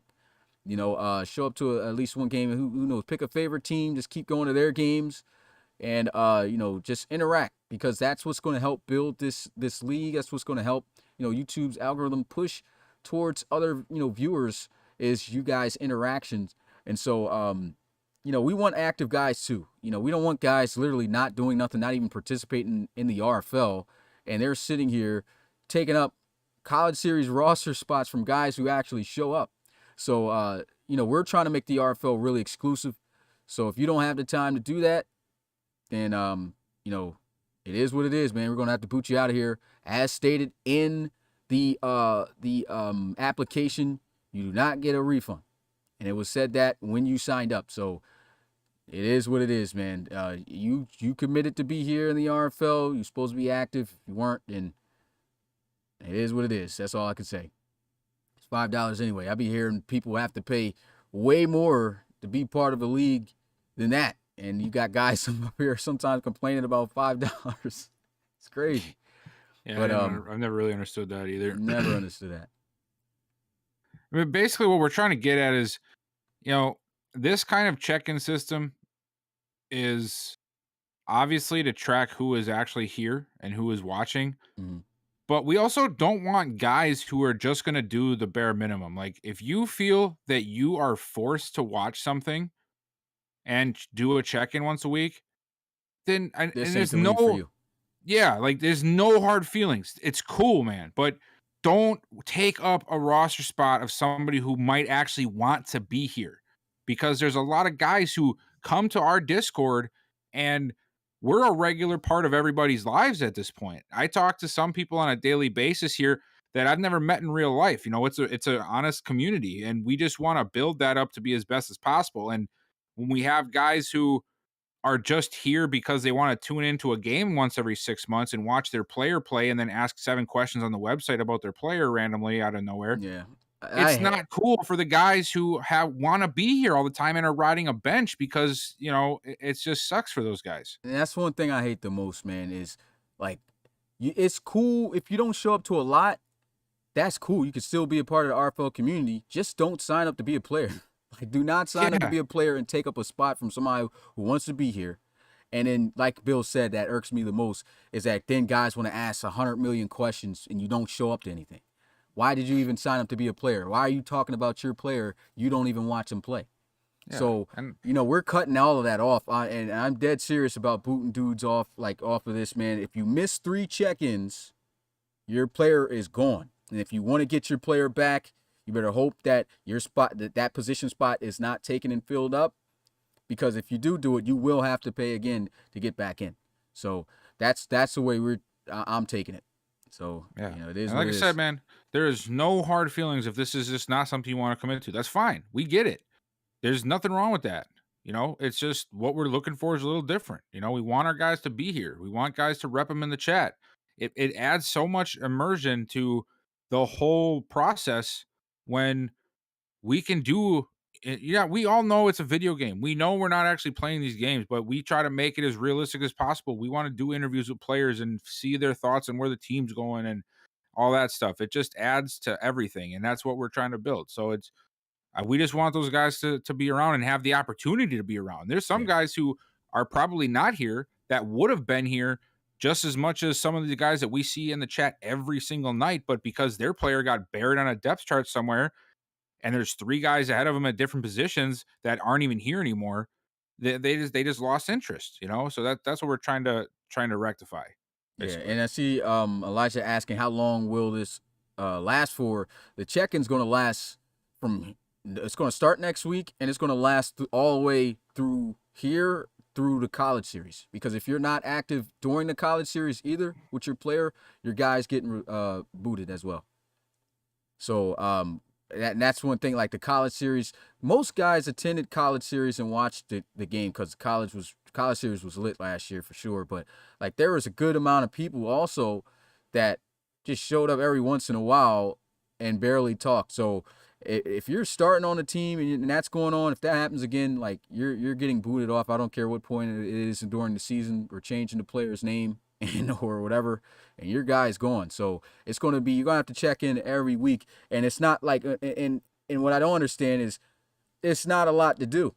Just put your name, position, college you're going to, your YouTube name. You can copy that information, literally have it and paste it in your notes, and then paste it each week. But all the part that shows that you actually did something this week to engage in the community is you taking a picture of you actually showing up to a game and engaging. And if you do that, you're good. That's the only part you really have to take to do a little bit in, is just take a picture that you were at the game. And then, of course, me or Rob will remember, okay, yeah, I remember him. He was at the chat. He was talking. He was doing this. So we're going to count that as a check-in. If you can't do that, then you don't deserve to be here on a spot, man, because you're not taking the league serious as other dudes would like to. We got over 240 guys signed up now, Bill, right? Yep. Over 240 guys signed up. I don't care if we move all the way down to 10, which I know we're going to have a lot of guys doing it, but we're going to have to cut guys off, man. It's just not worth having dead weight just sitting here, and that's been going around the league for a long time, but we're really focused on making the league a lot more exclusive for the guys who really want to be here, who want to watch. So if you're not one of those guys, you might as well back out now. And it is what it is. No refund, though, like I said, at this point. So anybody got any questions pertaining towards that, RFL related? Or going back up to where I told them to start putting in questions so we can start off.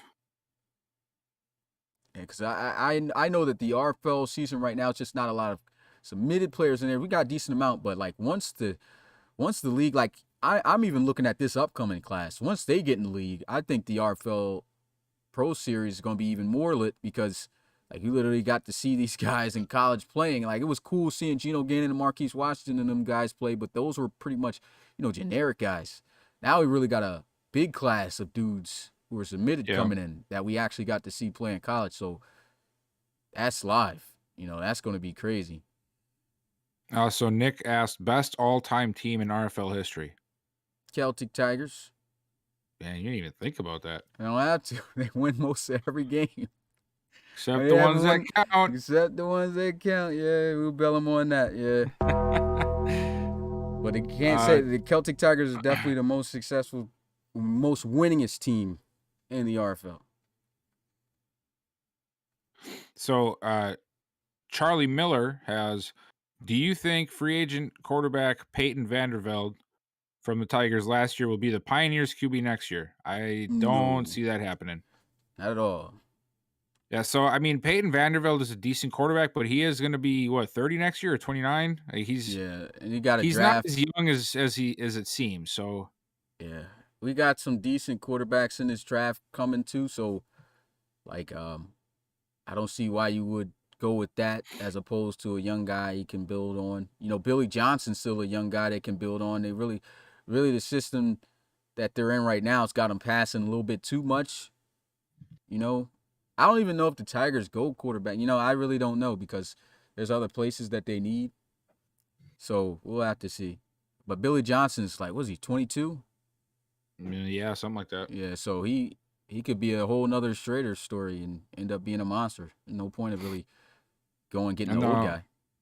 Chrome wants to know if he can change his Discord name to his RFL Insider's name, which I don't see a problem with. Yeah, of course, yeah. Yeah, go ahead, man.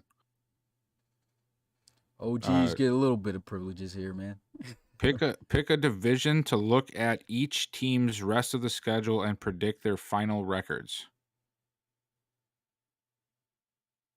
I think that would be a little bit lengthy, too lengthy to do.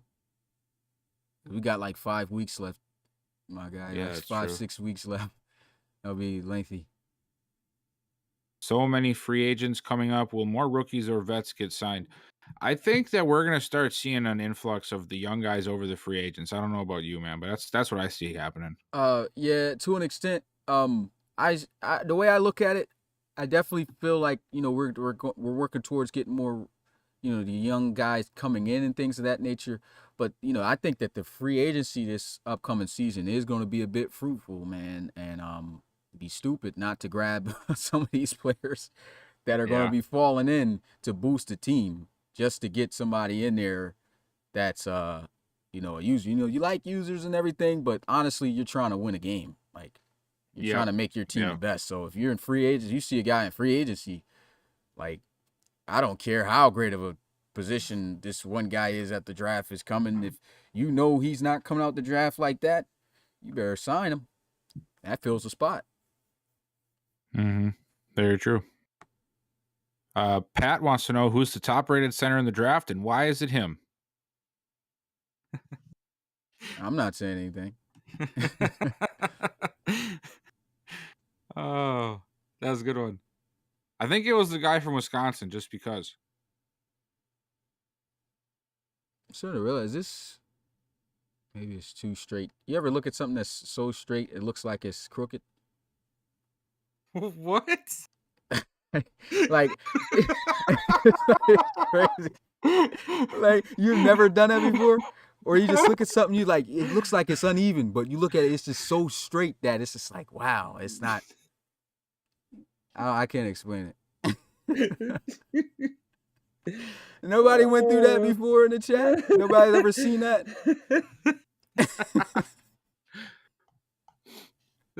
I'm surprised. I said, bro, myself, I don't know. I want to see if nobody else has honestly done that. No? You guys ever see a computer screen that looked so much like a computer screen it wasn't a computer screen? Hey, man, I'm just saying. Look, Bot says he feels it. He feels it. I'm surprised nobody ever see it. Like, you never done that. Now, let me stop talking on it before I get a second bell. He said that spider after Smitty again. Man. Any other questions? I'm sure there are. We can go back up here. You got to chill, Justin. Get that out of here. He said, I got you, Smitty. No, on some real, though. Nobody's never experienced that. I think you're all alone. Never experienced that. That's crazy. I'll be doing that sometimes in the not in the Discord, in the Photoshop. I'll be like, even with the lines, it's like it still don't look like it's even, but it is. Okay, where?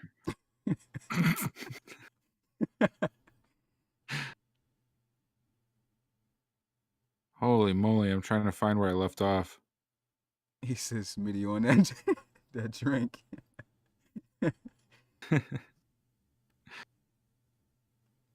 What day are the check-ins? The Tuesdays, right? Tuesdays. Wednesday? They'll be Yeah, Tuesdays. yeah. Yep.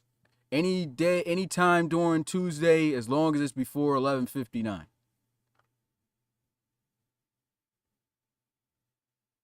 I'm so lost on where I left off. I'm just making this up at this point. He's not gonna. He's this crazy in the chat. Oh man. Oh, I'm really far back now. Oh boy. What you see? Okay. A lot of questions. No, I'm seeing like comments I remember seeing from like when we were actually doing the podcast. Okay, let me go back down here a little bit. Okay, so we had that, got that, good, got that. Dang, Justin. He says, I don't care about this league. I'm just trying to see my player play. Facts how they be though. RFL breaking news. Drake Royal says he's going to play till he's 45. Sorry. Man, it's over for Dre after this year, unfortunately. That regression is going to punch him harder than Mike Tyson, man. It's definitely going to hit hard because is he 37? Yeah, he's about to get. Yeah, he's going to be old. He's about to get dusted. Lawson, the Diablos game is tomorrow at 6 p.m. Eastern, right? Yeah, it's the first game. Right? Yeah. Yeah. First game, yep. Wizards and Diablos. Tomorrow, 6 p.m.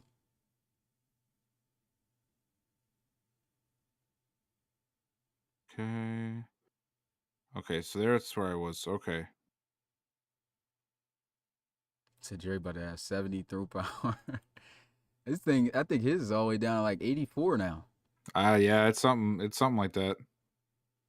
Yeesh. Is there a way to Eddie? Oh, go ahead. control the regression? Unfortunately, nope. I kind of like that too. You need regression so new guys can come in. Any plans in place for a similar system for RFL players in the future? If so, will it work in a similar way? I'm assuming this is in regards to the check-ins. So maybe, and correct me if I'm wrong here, we probably won't be doing it for the pro series, but what guys don't realize is like you can actually get the reload bucks and help move your player up in ratings if you are active in the Discord and active in the streams. Like we do giveaways randomly, and we do that because we don't want somebody to just show up just to get a reload drop and then leave. So we're going to do it randomly. You got to show up to games to have a chance to win the money. Got to participate, dude. You got bets in which you can win. That's what our players get.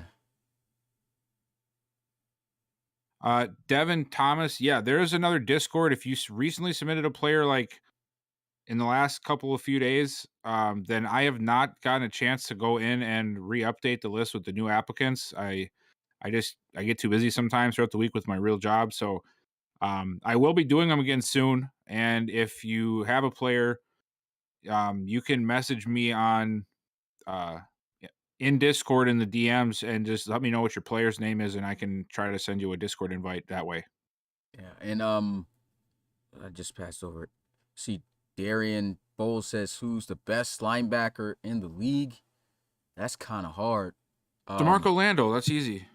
He's up there, but would you really put him up there with like? We got Wayne Norman, Zachary Dombrowski, Carter Delahart. Yeah, we can. I don't know, man. Stephen Daly. Come on now. You're just a hater right now. Man, I'm not about to just say DeMarco Lando. Bro. We got some beast linebackers in this league, man. You got the haterade in full effect. Just looking at top linebackers overall wise in the league. Let me see. Usually you want to go to middle linebacker. Let me go ahead and see what that's looking like. I'll show you guys the screen. Cam, I'm about to take away all of your reloads if you ever say that again. What did he say? He said he's to change his number to 02. 0?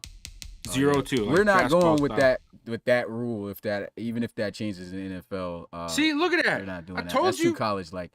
But yeah, DeMarco Lando, he's at the top overall wise yet. But look, Wayne Norman, Levi Mack. I see him lower than him. Daly. Yeah, I see them all, man. They're just lower than him. Overall wise, play wise, These dudes is Muldrow. Come on now. Harrell. This is just middle linebackers, too. This is just one conference. I think Are the rest, prospects' attributes Christie? mainly based on their college play? Well, it's mainly based off of their application and what kind of player they're going to be, but their ratings can go up and fluctuate based off their play in the college series. Say it again. I wasn't really. Chris Williams just asked if the prospects' attributes are mainly based off of their actual play, and I just said that it's sort of both. So pretty much how it goes is you start out with a base, which is you got your OP ratings in which you come in with as a college series player. Once you come in with that rating, your performance will dictate how bad those attributes fall off coming in as a pro. So, say for instance you got 95 speed in the college series. At max, you can still have 95 speed when getting transferred into the RFL, but based off your clip and based off your ranking amongst the other players in that position will affect how that will be knocked down.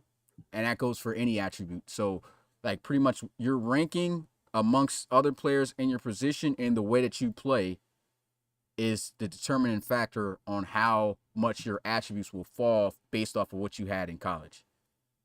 Which will still be a knock because there's definitely a difference from going from pro to, from college to the pro. So, but pretty much because of that, your player should still have the same style in which he had in college in the pros when he does get in the league.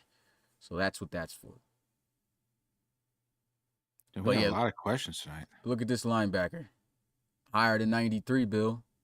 Tim Pennington, boy. What? But you just look for reasons to not choose one of my players for like anything. Jiren all Gray. the time. Oh my all the time. God. Because the main thing is like when you say you're like, oh, it's guaranteed him, and I'm just like, it is bro, guaranteed. I cannot say that, bro. It is guaranteed. I cannot agree with that, bro. Like I like even with the CJ Robinson is definitely it's him and Keith Guyton 1 and 2, but I just got Keith as one career wise. Look, 2 years ago, I'd agree with you on that statement, even if I wouldn't admit it. Now, it ain't even like that. Really though?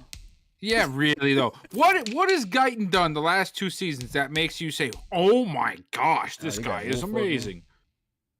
Well, for one, no, I think he gets slept on because he's got a ton of other weapons and he still puts up a stack.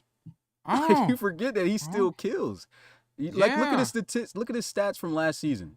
He still balled out, but nobody really like. Yeah, and CJ just missed half the season and still almost had a stack. So there's that. That's cool, but he missed half the season.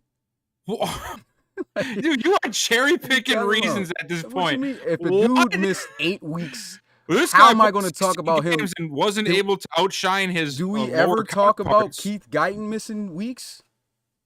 No. Oh my God. Keith Guyton's still consistently putting up a stack every week. Now, every season, he's still in more record books than C.J. Robinson. What's going on? So what's the deal? Did you honestly just ask what's the deal because he's still almost had 1,000 yards off of 8 games?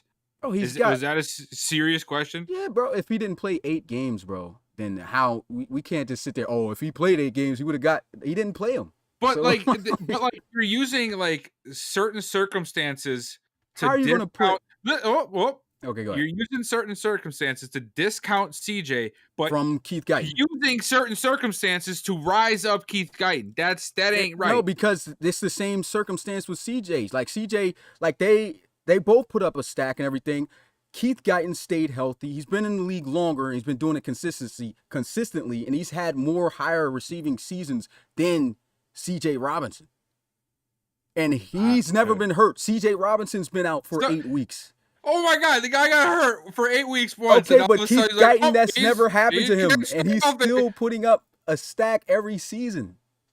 So that's what I'm trying to say. Dude. Like, you can't take that away from Keith. That's the main reason why I got Keith over him, because it's always consistent with him. Thank you, Justin.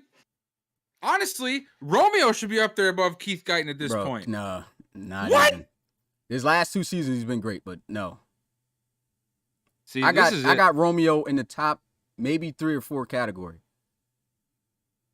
But the Dang, way right? you're look, even throw a little shot to the Steamers here to you, Justin. You get that pass offense back right. I don't know what's going on, but your boy, now you got Matt Dayani over him in receiving yards. I thought Romeo was going to be killing it, leading the season again. He still got a chance though, but your boy kind of slacking with the pass yards down the field. Gotta get that pass offense back. Said we haven't played in 4 weeks. Well, get them sim dubs. Get them sim dubs up, man. He need more yards. He's there, but he's just not. I don't know. There's a couple weeks, because it's been a couple weeks you guys played where the offense just haven't looked like the usual, the per usual through the air. Yeah, Cam, you have to wait until you're drafted to upgrade your player. Talking There's nonsense.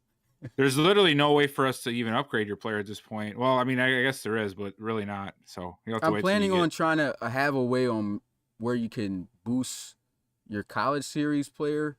If you want to, I wouldn't really recommend doing it, but we are looking to try to have it where you can play multiple years, up to 4, of course, in the college series. And I think for the most part, we'll have that started up during this season because we had some things in the works talking about it. Best corner in the league. Chamberlain. That's what I thought. Gotta give it to Chamberlain. I would have said Rashad. Avonte Sellison's killing too, but Chamberlain is, that dude's 6'4", like 6'4", strapping. Is he leading the league in picks too right now? I think he got 6. I think so. Let me look. Yeah, he's got 6. I don't know what the Sellison's the ARC higher is. overall, and they're pretty much neck and neck. Career wise, they're like neck and neck. But I would have to say, just because of the build of the player, Chamberlain at this point. Yeah, he's number 1 in the whole league. Derek Oliveros is leading the ARC with 5. Mm-hmm. Any word on the Redbubble site? No, man, not yet. I don't know what's going on with that. They haven't even given us a reason on why they shut down the Redbubble. No copyright or nothing was sent our way. Still trying to figure that out. How do the college attributes work? So you're going to pick 8 attributes from what Madden provides each player to choose to change their overall to try and fit the player that you want your guy to play like. And it gets built over one of the starters at the school based off of the roster. And then, based off your play, you can go up in your overall and improve some things. You have big years, and that's pretty much how it works. But really, it's to try to make your player play the way you want them to play instead of just taking over somebody else's creation, basically. Mm-hmm.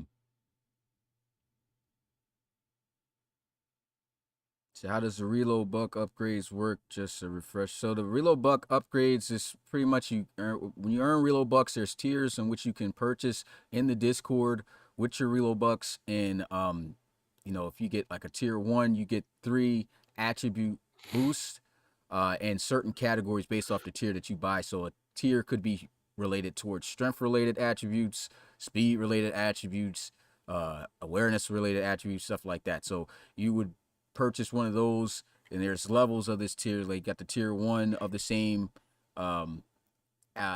set base attribute that you're trying to boost, and you got tier 2, which gives you 4, and then tier 3 gives you 5. So yeah, we have that all broken down too, also on our website, relocationfootballleague.com, where you can read about the Reload Buck program. Yes, Worrell is back. Charlie Miller.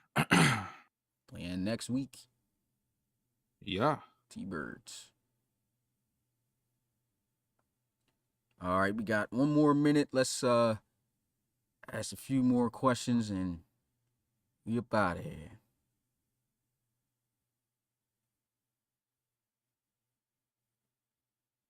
Let's see.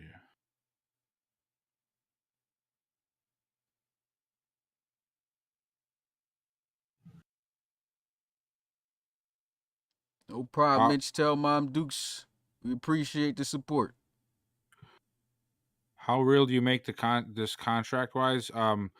That's actually one of the main things that I try to keep up with. So we follow as much as we can within the realm of Madden franchise to have a realistic contract structure. So we usually just use most of the in-game stuff, but we do have a set uh, price that we can use. Like, let's just say if a rookie's contract gets mixed up and we can't find his true contract amount, then we do have stuff in place for first through seventh rounders.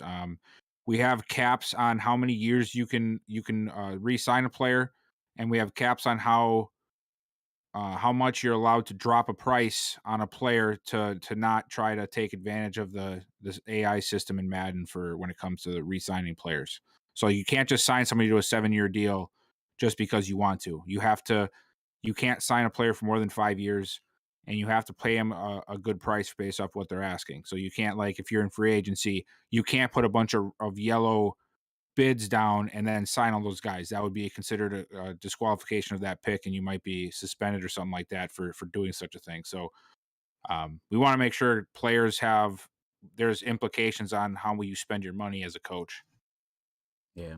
And to Baker's question, that's exactly what we're planning on doing. Like the draft, this will be the last time that the draft will be after the RFL season, because after this draft, it will be the college series. Then, of course, that'll roll into the RFL series next year in January, per usual. But then after that season, after season 7 of the RFL, there won't be a draft after that. It'll be the second year that the last year's college series players will play again. So this year, if you submitted to be a player in the college series, you will play 2 seasons in college, which will last 2 years, of course, this year and then next year. And you will be drafted after your college season at the end of the year in December or November, whichever place is best when we, of course, get to that. And then you will go right into the RFL season in January. So that's how we're flipping that around.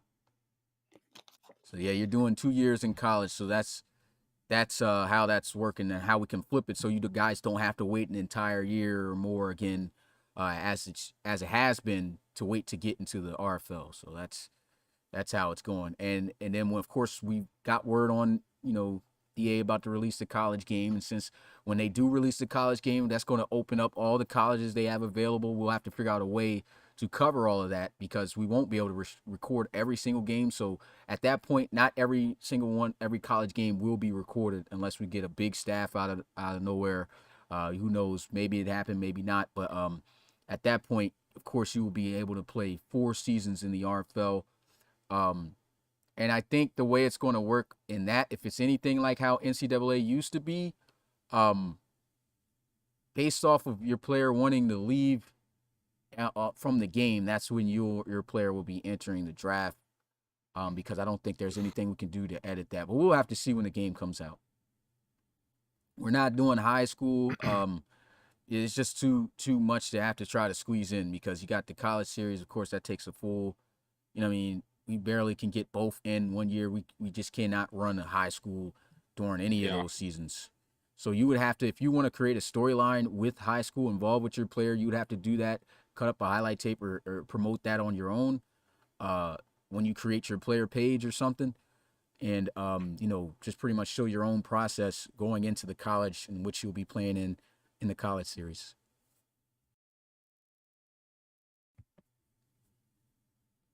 But, that's going to be it here. Appreciate you guys coming through. It was a great podcast. As always, man, I keep pressing the wrong. Get another bell for myself. I was off today. Jeez. It's your boy Smitty, RFL Commissioner and play-by-play commentator, along with Bill. And as usual, man, been a great podcast. And we'll see you guys tomorrow for the games. Make sure you tune in 6 p.m. Eastern. Wizards versus Diablos. And then that'll be followed up at 8 p.m. Eastern. Rob will be calling that one Desperados versus Elves. Until then,